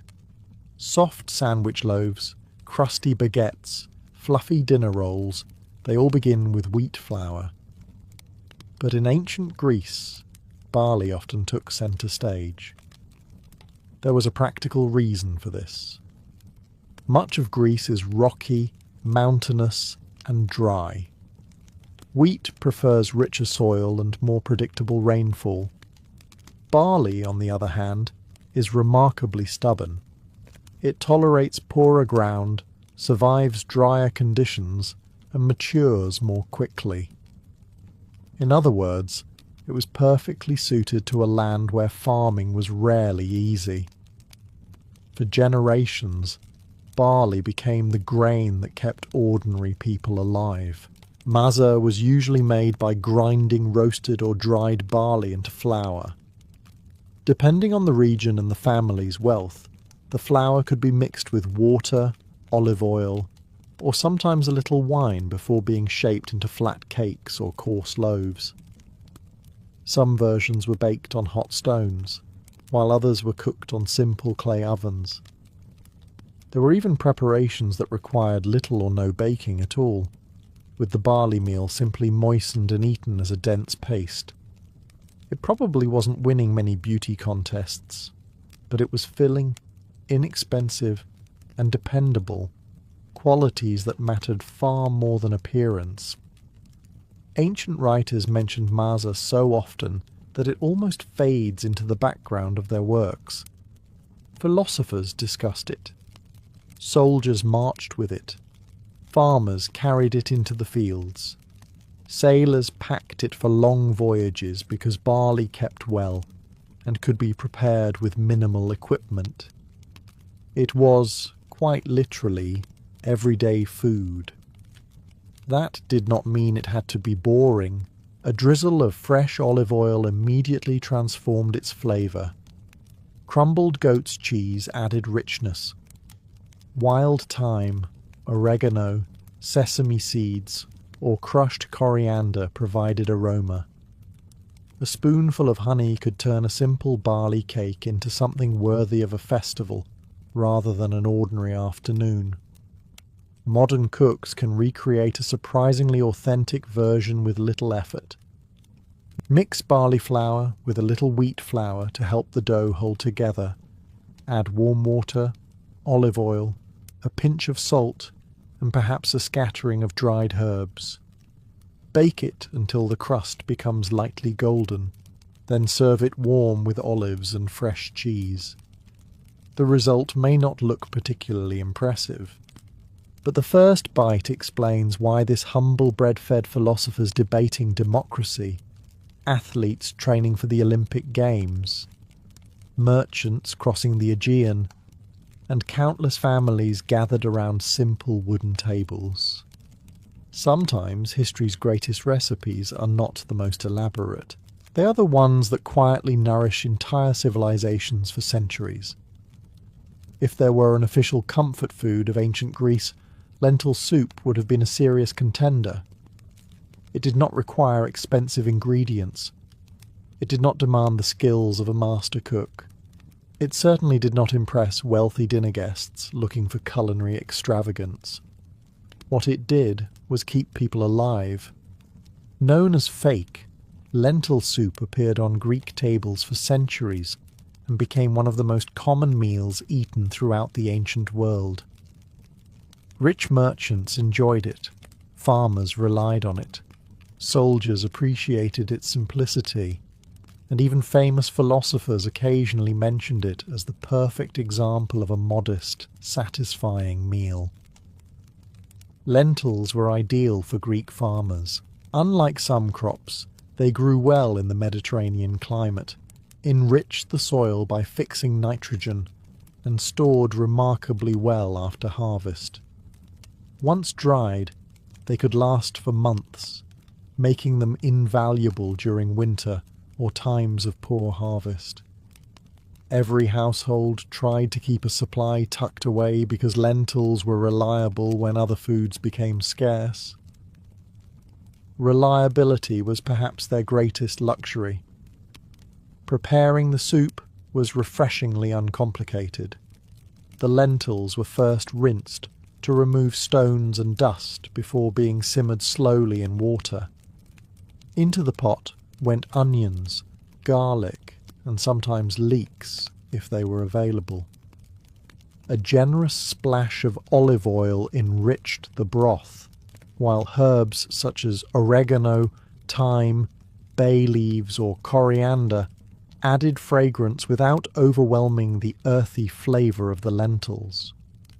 There was one ingredient, however, that often surprises modern cooks: vinegar. Rather than squeezing a lemon into the finished soup, many ancient Greeks added a small amount of wine vinegar. Lemons would not become common in Greece until many centuries later, so vinegar supplied the pleasant sharpness that balanced the richness of the olive oil. It gave the soup a bright, slightly tangy finish that modern diners often find surprisingly familiar. Some families also added carrots, celery, or wild greens depending on the season, although the exact ingredients naturally varied from one region to another. Like every truly great traditional recipe, it adapted to whatever happened to be growing nearby. There was nothing glamorous about lentil soup. In fact, comic playwrights occasionally joked about it because it was considered such an ordinary meal. If someone served lentils again, nobody gasped in amazement. They simply reached for another piece of bread. Yet that simplicity was exactly the point. Today, you can recreate an authentic version with dried lentils, onions, garlic, olive oil, bay leaves, oregano, and a splash of red wine vinegar just before serving. Pair it with rustic bread and a few olives, and you are remarkably close to a meal that would have been instantly recognizable in Athens more than 2,000 years ago. It is warm, nourishing, inexpensive, and deeply satisfying, which may explain why one of the oldest recipes in European history still feels perfectly at home on a modern dinner table. If lentil soup showed the practical side of ancient Greek cooking, the next dish revealed something equally important. The Greeks knew exactly how to treat themselves. Not with towering cakes or mountains of chocolate, of course. Cocoa had not yet crossed the Atlantic, and sugar was still many centuries away. Instead, one of the simplest pleasures in ancient Greece consisted of fresh cheese, fragrant honey, aromatic herbs, and a handful of nuts. 4 humble ingredients. Together, they created a dish that still appears on Greek tables today. Cheese was one of the most valuable foods in the Greek world. Sheep and goats thrived on Greece's rocky hillsides far better than cattle, so their milk became the foundation of the country's dairy production. Fresh cheeses were especially common because they required relatively little aging and could be prepared by ordinary households. The result was soft, creamy, and pleasantly tangy. While modern feta is probably the cheese most people associate with Greece, the cheeses eaten in classical Athens were often milder and closer to today's fresh goat cheese or young sheep's cheese. They were spread onto bread, crumbled over vegetables, or simply eaten on their own. Then came the honey.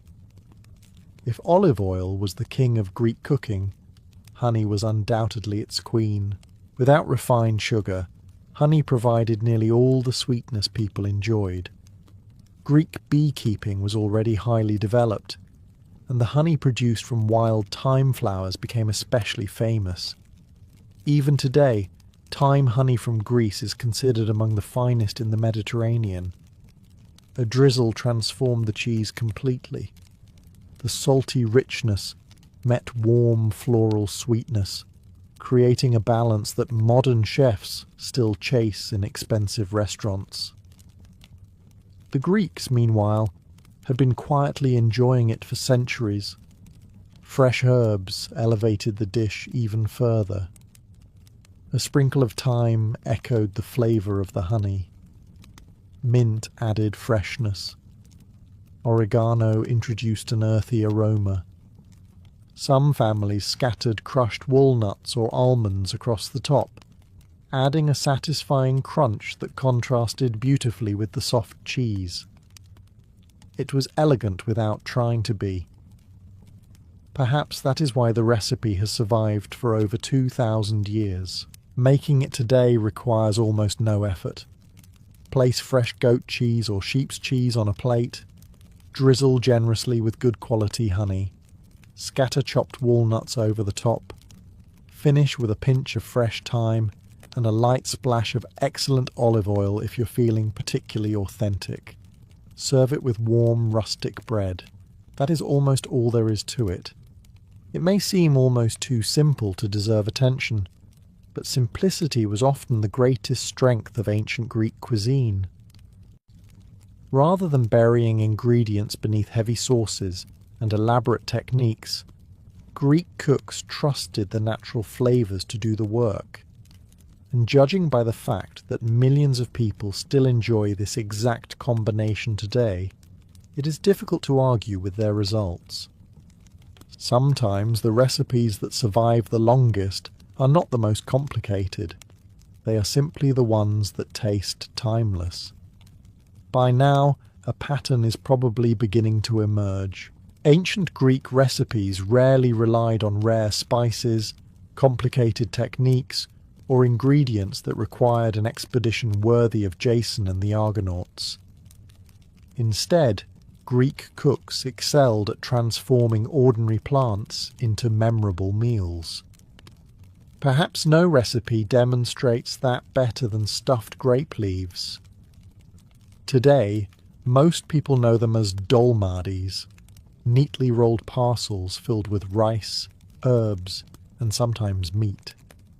They're served in tavernas from Athens to the islands, usually with lemon and olive oil. But the idea behind them is far older than the name itself. Long before the word dolma entered the region through later Turkish influence, Greeks and their neighbours were already wrapping fillings inside grape leaves. Vineyards covered much of the Greek countryside, producing not only wine, but an abundance of tender leaves every spring. Throwing those leaves away would have seemed almost absurd. Instead, cooks discovered they were remarkably useful. Young grape leaves are soft, flexible, and slightly tangy. After being briefly blanched in hot water, they become easy to fold around almost any filling while holding everything neatly together during cooking. The fillings depended largely on what a household could afford. For ordinary farming families, the centre usually consisted of barley or wheat groats mixed with onions, fresh herbs, and generous amounts of olive oil. Mint, dill, parsley, fennel, and coriander all grew naturally across Greece and found their way into the mixture. These herbs gave the parcels a freshness that balanced the richness of the oil. Wealthier households sometimes added minced lamb or goat, not because meat was expected, but because it was available. This surprises many modern readers.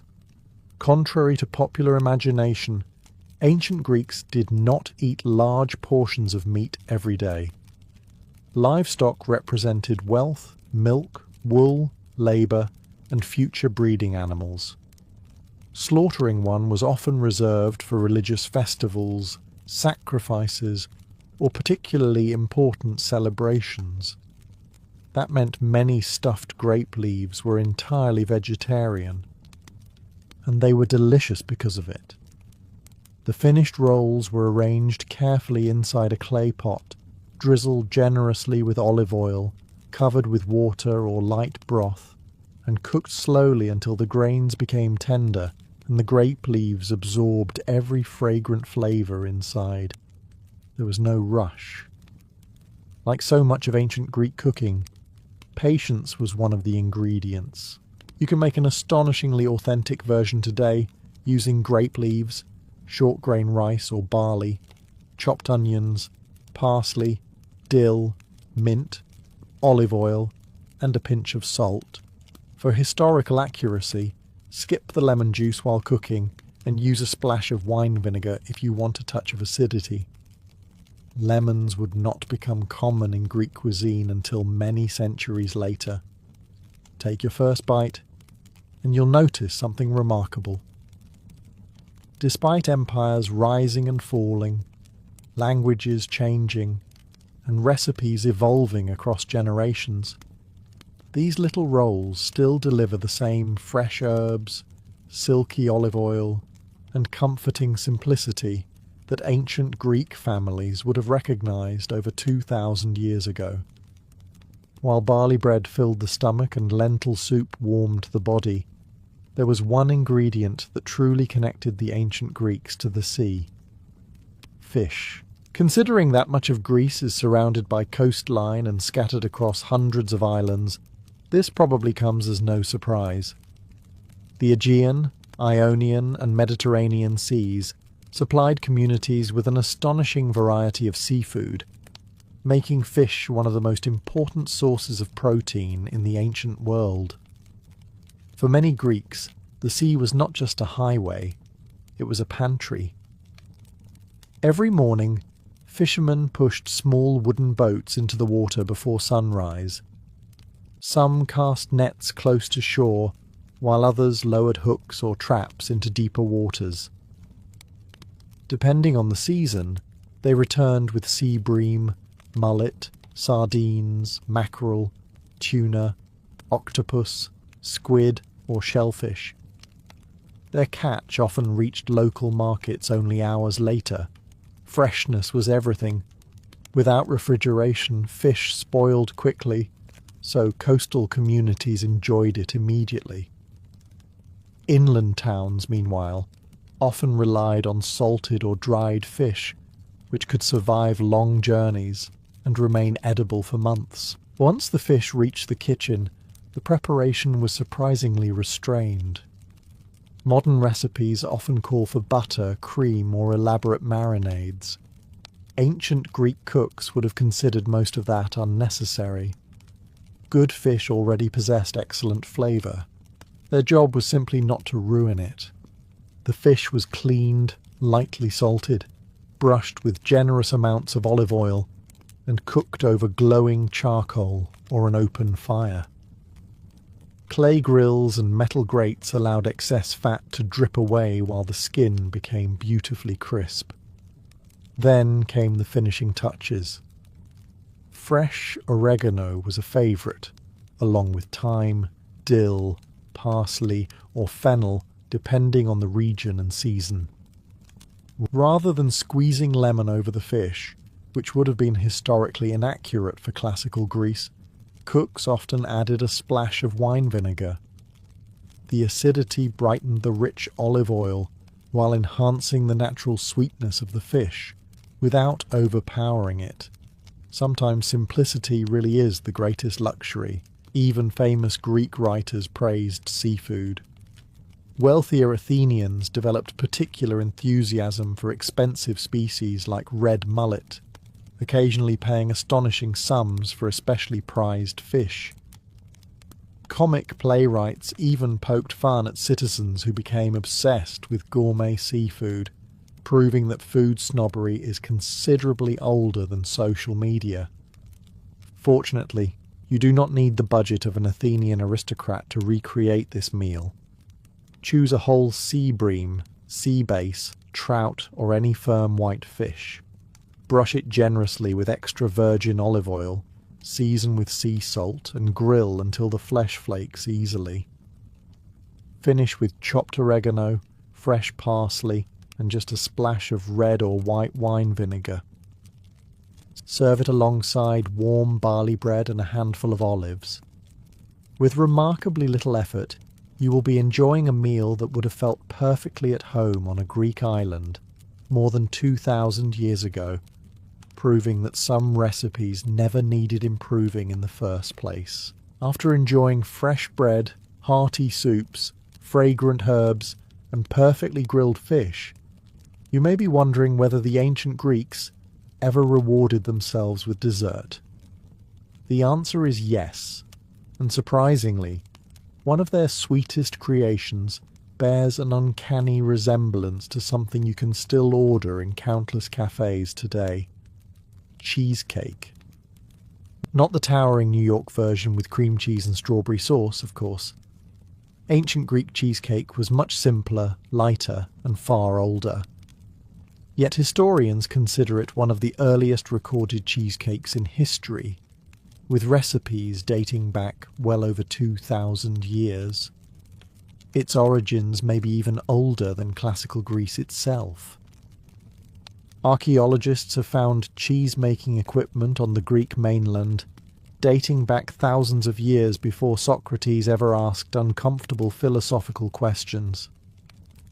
Once people learned how to make fresh cheese, turning it into a satisfying baked treat was almost inevitable. The Greeks called one version plakos, meaning flat cake. Rather than layers of sponge and frosting, it consisted of fresh cheese mixed with flour and sweetened with honey. Some recipes included eggs to bind the mixture, while others relied on the cheese itself to create a soft, dense texture.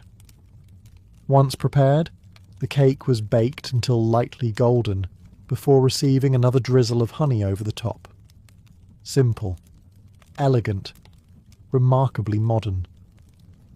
One ancient writer, Athenaeus, preserves references to cheesecakes served at banquets, while other historical sources suggest similar cakes were offered during religious festivals and celebrations. Perhaps the most famous tradition links cheesecake to the ancient Olympic Games. According to later accounts, Athletes competing at Olympia were served cheesecakes before events as a source of nourishment and energy. Whether every competitor actually enjoyed them remains debated by historians, but the idea is certainly believable. Fresh cheese provided protein, flour supplied carbohydrates, and honey delivered a quick burst of energy. It was essentially an ancient sports snack, just with considerably fewer marketing slogans. Making an authentic version today is surprisingly straightforward. Mix fresh ricotta or soft goat cheese with a little wheat flour, 1 egg, and several generous spoonfuls of good quality honey. Some modern cooks also add a touch of thyme or a handful of sesame seeds, ingredients that would have felt perfectly at home in an ancient Greek kitchen. Bake until lightly browned, then drizzle with even more honey before serving. The result is nothing like the rich cheesecakes many people expect. It is lighter, less sweet, and allows the flavour of the cheese to remain at the centre of the dish. Every bite reflects the ancient Greek approach to cooking. Use excellent ingredients, interfere with them as little as possible, and trust nature to provide the flavour. Perhaps that is why this humble dessert has survived for millennia. Long before cafes displayed cheesecakes behind polished glass counters, Greek families were already gathering around simple wooden tables, slicing into warm, honey-sweetened cheesecakes, and proving that some of history's greatest desserts never needed excessive decoration to become unforgettable. If there was one ingredient that truly defined sweetness in ancient Greece, it was honey. Not because people preferred it over sugar, they simply had no alternative. Sugarcane existed in distant parts of Asia, but refined sugar would not become a familiar ingredient around the Mediterranean for many centuries. For the Greeks, nearly every sweet treat depended on the hard work of bees. Honey-flavoured cakes, sweetened wine, glazed fruits, accompanied cheese, and even found its way into medicines. It was one of the most treasured ingredients in the kitchen. Fortunately, Greek beekeepers had become exceptionally skilled at producing it. Hives were often placed near hillsides, covered in wild thyme, rosemary, and aromatic flowers. As a result, different regions produced honey with distinct flavours, much like modern wines, reflect the land where grapes are grown. Thyme honey became especially prized for its rich aroma and floral sweetness, earning admiration that continues to this day. With honey in abundance, cooks created desserts that were surprisingly simple. One of the oldest surviving examples combined toasted sesame seeds with warm honey. Once mixed together, the sticky mass was pressed into thin slabs and left to cool before being cut into pieces. The result resembled today's sesame brittle or energy bars, offering a satisfying crunch alongside natural sweetness. It was portable, nutritious, and lasted well during travel. Ancient hikers would probably have approved. Another favourite consisted of small fried cakes made from wheat flour and olive oil. Once golden and crisp, they were drenched generously in honey, and sometimes sprinkled with sesame seeds or crushed nuts. The outside remained lightly crisp while the inside stayed soft and tender. You could almost imagine someone reaching for a second one, while quietly insisting they were only checking if the first had been cooked properly. Fresh fruit also played an important role in Greek desserts. Figs, grapes, pomegranates, apples, and pears were often served after meals. Some were eaten fresh, while others were dried to preserve them through winter. Dried figs became especially valuable because they concentrated their natural sweetness and could be stored for months without spoiling. Walnuts and almonds frequently accompanied these fruits, creating combinations that modern nutritionists would probably describe as remarkably balanced. The Greeks simply described them as dinner. Recreating these ancient desserts today requires very little effort. Toast sesame seeds until fragrant, stir them into gently warmed honey, spread the mixture onto parchment paper, and allow it to cool before slicing. Or fry small rounds of simple dough in olive oil before finishing them with honey and chopped walnuts. The flavours are wonderfully familiar. There is no refined sugar, no artificial flavouring, no colourful frosting competing for attention. Instead, every ingredient contributes exactly what nature intended. And perhaps that is the greatest surprise of all. More than 2,000 years later, these humble honey cakes and sesame sweets do not feel like historical curiosities. They simply taste like desserts that never went out of style. After travelling through the kitchens of ancient Greece, one thing becomes impossible to ignore. As the first rays of sunlight begin to creep over the rocky hills of ancient Greece, an entire farming family is already awake. There are no alarm clocks. The goats provide enough noise for that. Inside a small stone house with a packed earth floor, the fire that burned through the night is carefully stirred back to life. Someone adds a few dry branches. Another reaches for yesterday's bread. Children rub sleep from their eyes while adults are already thinking about the work waiting beyond the doorway. The fields will not wait.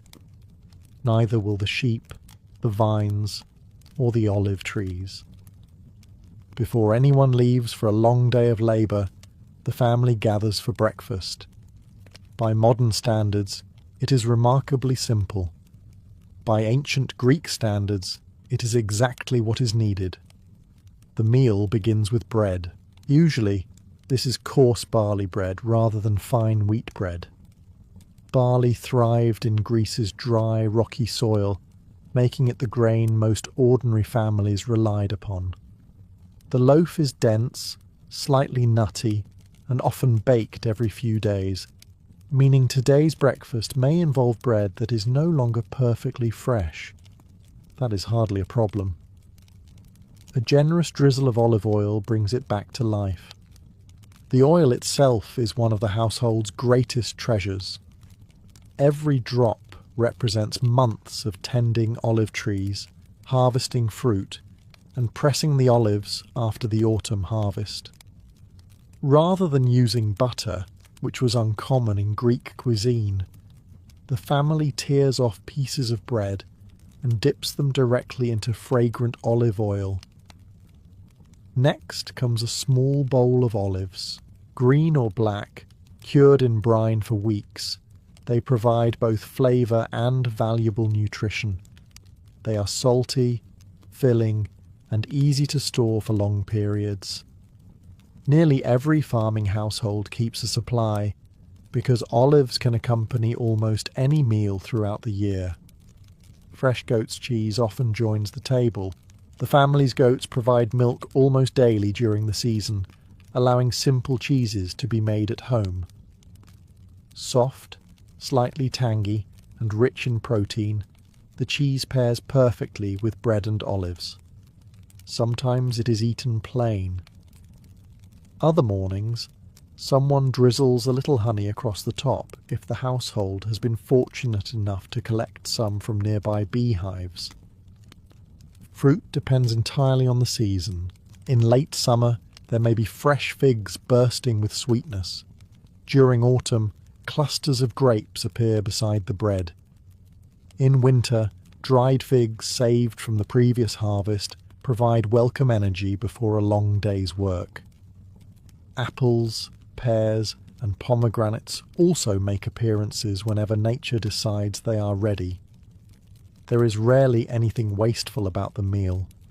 If lentil soup remained from the previous evening, It is gently reheated over the fire. Leftovers were not something to avoid, they were practical. A warm bowl of lentils offered slow-burning energy that could sustain hours of ploughing, pruning, harvesting, or repairing stone walls beneath the Mediterranean sun. To drink, the adults usually pour a little wine into their cups. But this is not the strong wine many people imagine. Greek wine was almost always diluted with water, often at a ratio of 3 or 4 parts water to 1 part wine. Drinking unmixed wine was generally viewed as uncivilized, while diluted wine was considered healthier than untreated water in many places. Within a short time, breakfast is over. There are no lingering conversations around the table. The father shoulders his tools. Older children help drive goats toward the hillsides. The mother begins organizing the day's countless household tasks before joining work outdoors herself. Even the youngest children quickly find small jobs they can manage. It is a modest meal, built from bread, olives, cheese, fruit, and olive oil. Yet these same simple foods have nourished Greek families for thousands of years, proving that sometimes the most ordinary breakfast is also one of history's most enduring. By the time the sun begins to sink behind the hills, the farming family finally returns home. Their hands are rough, their clothes smell of earth, their backs ache from bending over fields since dawn. If it is harvest season, everyone is exhausted. Men have spent the day swinging sickles through golden barley or wheat. Women have tied bundles into sheaves, gathered vegetables from the garden, or cared for the animals. Children have collected loose stalks, frightened birds away from the crops, or carried water under the hot Mediterranean sun. Now comes the most anticipated moment of the day: the evening meal. Unlike breakfast, which was quick and practical, dinner was usually the family's largest meal. It was the one time everyone could sit together, recover from the day's labour, and enjoy food while it was still warm. The fire burns steadily in the centre of the house. Suspended above it is a clay pot that has been simmering for hours. Inside is a thick stew. The exact ingredients change with the seasons, but lentils, chickpeas, broad beans, or split peas often form the base. Into the pot go onions, garlic, leeks, wild greens, and whatever herbs happen to be growing nearby. Oregano, thyme, dill, fennel, and parsley all contribute their unmistakable aroma. Finally, a generous stream of olive oil is poured in just before serving. The oil gives the stew richness without requiring expensive ingredients. Every family member receives a clay bowl filled nearly to the top. Beside it sits another thick slice of barley bread. The bread serves 2 purposes. It fills hungry stomachs, and it acts as the perfect utensil. Rather than wasting a drop of the flavourful broth, pieces of bread are dipped directly into the stew until every last spoonful has disappeared. Fresh vegetables accompany the meal whenever possible. Cucumbers, onions, cabbage, radishes, and leafy greens appear according to the season. They are often dressed with little more than olive oil, vinegar, and herbs. Simple ingredients, remarkable flavour. Protein depends largely on circumstance. Eggs occasionally appear when the hens have been productive. Goat's cheese is common, adding richness to an otherwise modest meal. Families living near rivers or the sea may grill fresh fish over charcoal, while those farther inland might enjoy salted fish preserved from previous market visits. Meat, however, remains surprisingly rare. Contrary to many modern assumptions, an ordinary farming family did not roast lamb every evening.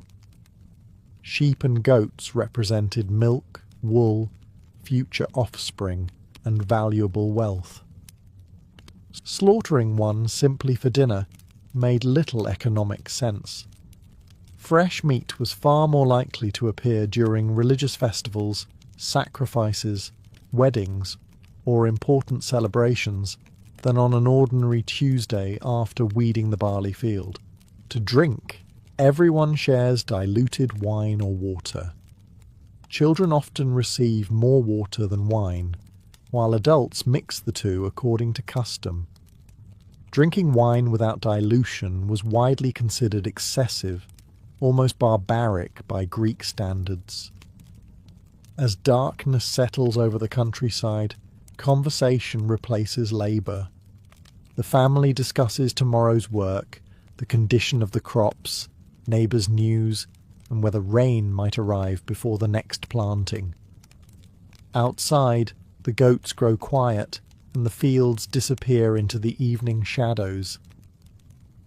The meal itself is humble, but after 12 hours of honest work, a warm bowl of stew, fresh bread, olive oil, and the company of family probably tasted better than any feast a king could imagine. While farming families ended their day surrounded by fields and olive groves, life inside Athens followed a very different rhythm. The city never seemed to stop moving. Potters shaped clay beside glowing kilns. Blacksmiths hammered iron until sparks filled the air. Carpenters sawed timber. Bronze workers polished helmets and statues. Merchants shouted prices from market stalls, while donkeys patiently carried goods through narrow streets, wondering why humans insisted on making everything so complicated. An artisan's family still ate simply, but they enjoyed one important advantage: choice. Unlike rural households, which relied mostly on whatever they could grow themselves, city families lived only a short walk from the agora, the bustling marketplace that served as the heart of Athenian life. Every morning, vendors displayed baskets overflowing with fresh vegetables, herbs, olives, figs, grapes, onions, garlic, and fragrant loaves of bread.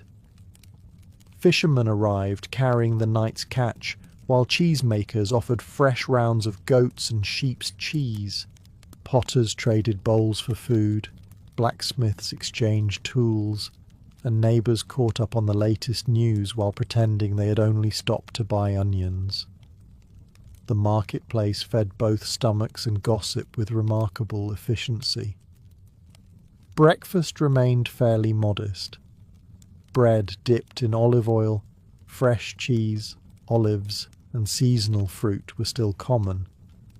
But city families could often enjoy slightly fresher ingredients because they purchased food almost daily instead of relying entirely on stored supplies. Lunch was frequently light as well. Many craftsmen stayed close to their workshops, eating bread with cheese, olives, dried figs, or nuts between customers. There was little time for elaborate cooking when commissions needed finishing before sunset. A customer waiting for a new water jug was generally less patient than a loaf of bread. The evening meal, however, offered greater variety than many farming households could afford. Vegetable stews remained popular, but urban markets made seafood much more accessible. Fresh sardines, anchovies, sea bream, squid, mussels, and octopus regularly appeared on Athenian tables, especially for families who lived near the port of Piraeus. Fish was often less expensive than red meat and could be grilled quickly with little more than olive oil and herbs. Meat still remained an occasional luxury, Most artisan families did not regularly roast lamb or beef. Instead, pork, goat or lamb appeared during religious festivals, family celebrations or after public sacrifices, when portions of the animals were distributed among the community. These occasions transformed an ordinary dinner into something everyone remembered. Wine accompanied the meal, always mixed with water, according to Greek custom. As lamps flickered inside the house, conversation replaced the sounds of hammering and pottery wheels. The family discussed customers, politics, theatre performances, and rumours spreading through the agora. Athens was not simply a city of philosophers. It was a city where ordinary families gathered around familiar meals after another busy day of skilled work. Their table may have been slightly richer than that of a farmer, but it was still unmistakably Greek. Bread, olive oil, vegetables, seafood, cheese, fruit, and good company shared at the end of a hard-working day. The food on a farmer's table was shaped by the seasons. The food on a soldier's table was shaped by survival. Once a Greek soldier left his city behind, comfort became a luxury that stayed at home.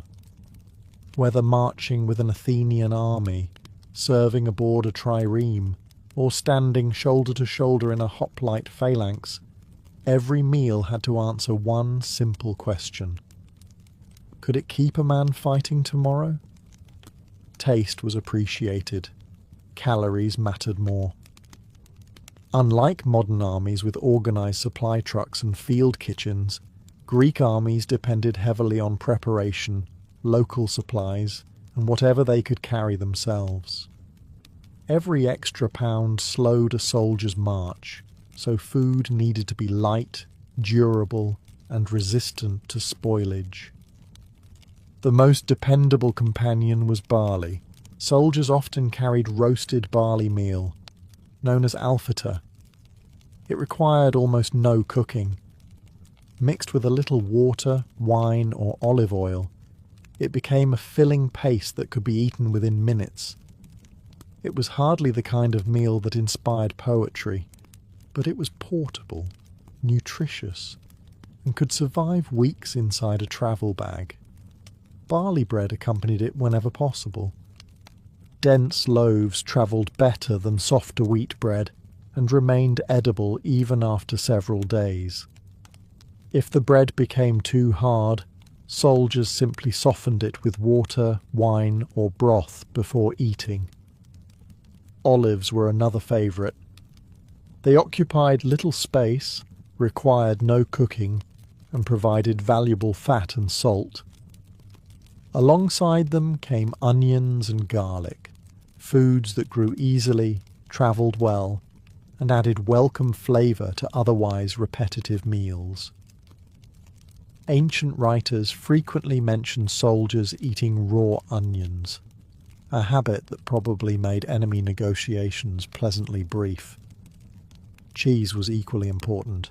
Hard sheep's or goat's cheese lasted much longer than fresh dairy products and supplied protein during long campaigns.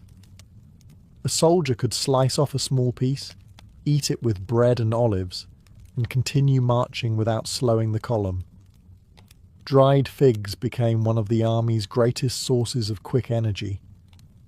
Naturally sweet and easy to preserve, they were the ancient equivalent of an energy snack. Nuts, such as almonds and walnuts, often accompanied them, providing healthy fats and additional calories that marching men desperately needed. Fresh meat appeared far less often than many imagine. When armies stopped for extended periods, livestock might be slaughtered or game hunted locally. Religious sacrifices before battles also sometimes ended with communal feasts, allowing soldiers to enjoy roasted lamb, goat, or pork. But during ordinary marches, preserved foods remained far more practical than fresh meat. Water was the primary drink. though diluted wine was also common when supplies allowed. Besides improving flavour, wine mixed with water was often considered safer than drinking untreated water alone. When evening came, soldiers gathered around small campfires, sharing simple meals, much like the farming families back home. The surroundings had changed. The menu had become even simpler. But bread, barley, olives, cheese, olive oil, dried fruit, and diluted wine still formed the foundation of the meal. It was not a feast fit for heroes, yet it was exactly the kind of food that allowed Greek armies to march hundreds of miles, stand firm behind walls of bronze shields, and fight battles that would shape the history of the ancient world. If a Greek soldier ate to stay alive, a wealthy Athenian sometimes ate to celebrate the fact that he did not have to march anywhere at all. For prosperous citizens, the evening meal was more than nourishment. It was a social event. Business partnerships were strengthened over dinner. Political opinions were exchanged between courses. Philosophers debated ideas, poets recited verses, musicians entertained the guests, and friendships were reinforced with every shared cup of wine. The meal usually began quite simply. Guests washed their hands before entering the dining room, an important ritual in a world where people had spent much of the day walking dusty streets. They then reclined on couches arranged around low tables, leaning on one elbow while servants brought the first dishes. To modern eyes, eating while lying down might seem slightly inconvenient. The Greeks considered it civilized. Fresh bread appeared first, accompanied by bowls of olives, goat's cheese, nuts, figs, and small dishes of herbs. Olive oil was poured generously over many of the foods, while vinegar provided brightness without overwhelming the natural flavours. These appetizers encouraged conversation, rather than filling hungry stomachs too quickly. Then came the main courses. Unlike ordinary farming families, wealthy households could afford meat more frequently, although it still remained closely connected to religious sacrifice. Lamb, goat, pork, and occasionally beef appeared roasted over charcoal, seasoned with herbs such as oregano, thyme, and coriander. Rather than covering the meat with heavy sauces, cooks allowed the quality of the ingredients to speak for themselves. Seafood was equally prized. Large sea bass, red mullet, octopus, squid, oysters, mussels, and shrimp often arrived from the nearby port of Piraeus. Some expensive fish became symbols of status, with wealthy Athenians happily paying remarkable prices simply because they could. Apparently, showing off through food did not begin with celebrity chefs. Vegetables remained an essential part of the meal. Cabbage, leeks, onions, beans, lentils, cucumbers, and leafy greens appeared alongside the richer dishes, dressed with olive oil and fragrant herbs. Fresh fruit waited nearby, ready to cleanse the palate before dessert. When the main meal ended, the evening often shifted into the symposium. This was not another dinner course, but a gathering centered on conversation, philosophy, entertainment, and carefully mixed wine. Servants diluted wine with water inside large mixing bowls before filling each guest's cup. Drinking undiluted wine was widely considered a mark of poor self-control, while moderation reflected education and refinement. Musicians played the lyre or flute. Guests challenged one another with riddles, discussed politics, quoted Homer, or argued about philosophy with the confidence that only several cups of diluted wine can inspire. Dessert remained pleasingly uncomplicated. Fresh figs, grapes, apples, pomegranates, walnuts, almonds, and soft cheese drizzled with fragrant honey concluded the evening. There were no towering cakes or elaborate pastries, just fresh, seasonal ingredients presented beautifully. Compared with a farmer's supper, this banquet was undoubtedly more luxurious. Yet despite the extra servants, finer ingredients and polished silverware, the foundations remained exactly the same. Bread, olive oil, wine, herbs, vegetables, cheese, fruit, and good conversation still sat at the centre of the table, proving that whether rich or poor, ancient Greeks shared far more in common than their meals might first suggest. Whether you were born into a farmer's cottage, an artisan's home, or the household of a wealthy merchant, one thing was certain. You did not get your own special children's menu. Ancient Greek children ate much of the same food as everyone else. The difference was usually the quantity, not the menu. Meals were family affairs, and children learned from an early age that eating was more than satisfying hunger. It was part of becoming a member of the household. They watched adults break bread, pour olive oil, offer thanks to the gods, and share conversation while passing simple dishes around the table. Food also taught responsibility. Older children often helped prepare it long before they were trusted to cook entire meals.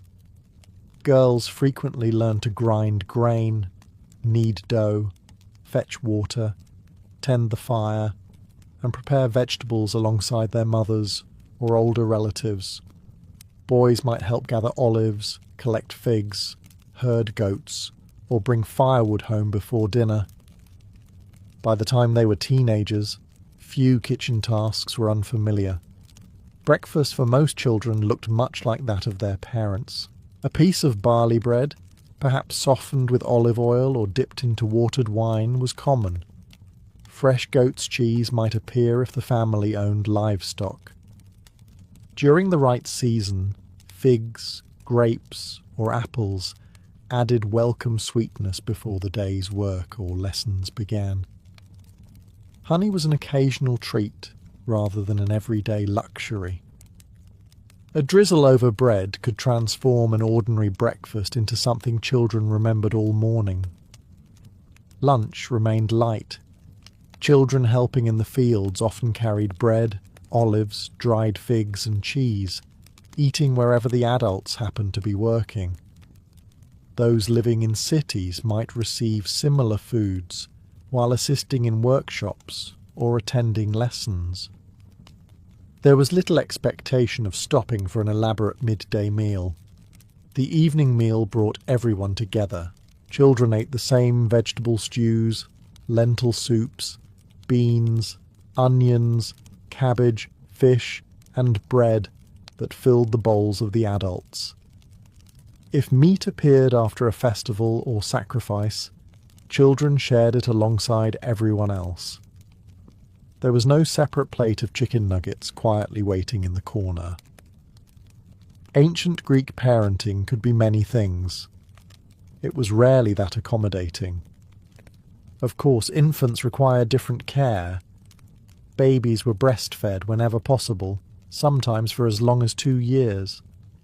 As they grew older, soft foods gradually appeared: porridge made from barley, mashed beans, softened bread, soaked in water or goat's milk, and small amounts of fruit. Everything was introduced slowly as young stomachs adapted. Parents also understood that growing children needed nourishment, even if they lacked modern nutritional science. Milk, cheese, eggs, legumes, grains, fruits, and olive oil supplied much of what young bodies required. Perhaps the most remarkable thing about a Greek child's diet is how familiar it still feels. Fresh bread, fruit, vegetables, beans, cheese, fish, olive oil. Very little processed food, very little refined sugar. It was a diet built almost entirely from ingredients gathered nearby, prepared at home and shared around the family table. Long before anyone spoke about the Mediterranean diet as one of the healthiest ways to eat, Greek children were quietly growing up on it, one simple meal at a time. Most days in ancient Greece, the family table was modest. Bread, olives, cheese, vegetables, perhaps a little fish. But every so often, everything changed. The smoke rising from the city or village was no longer coming from ordinary cooking fires. It drifted upward from public altars, where entire communities gathered to honour the gods through festivals and sacrifices. These were the days everyone looked forward to, not only because they celebrated the divine, but because they also offered something many ordinary families enjoyed only a handful of times each year: a generous serving of meat. Religion and food were deeply connected in ancient Greece.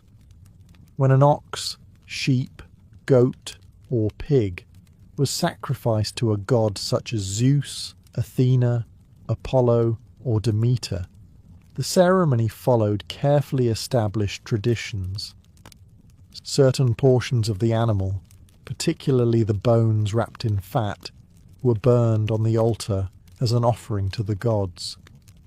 Priests received their customary shares. The rest did not go to waste. It became dinner. Large public festivals transformed entire communities into enormous outdoor dining halls.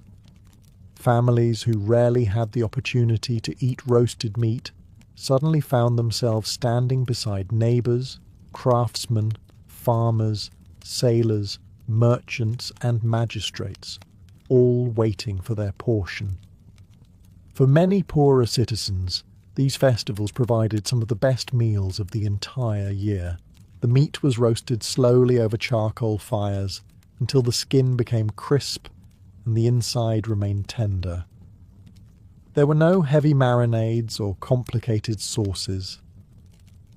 Olive oil, sea salt, oregano, thyme, and perhaps a little coriander were usually all that was needed. The quality of the meat spoke for itself. Around the roasting fires, enormous baskets of bread circulated continuously. Fresh loaves disappeared almost as quickly as they arrived. Bowls of olives passed from hand to hand. Goat's cheese, onions, figs, grapes, nuts, and seasonal vegetables completed the feast. Wine flowed freely. Although true to Greek custom, it remained carefully diluted with water before drinking. Nobody wanted a religious celebration ending with someone attempting to debate philosophy with a tree.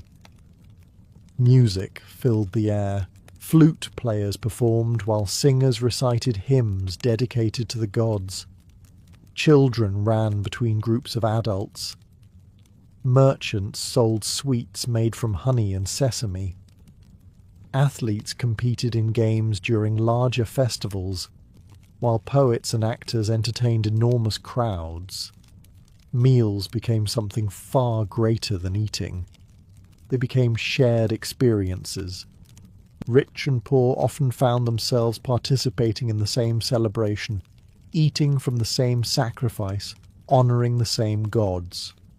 Social differences certainly remained, but for a few hours, an entire city could gather around the same source of food. Perhaps that explains why festivals occupied such an important place in Greek life. They nourished more than hungry stomachs.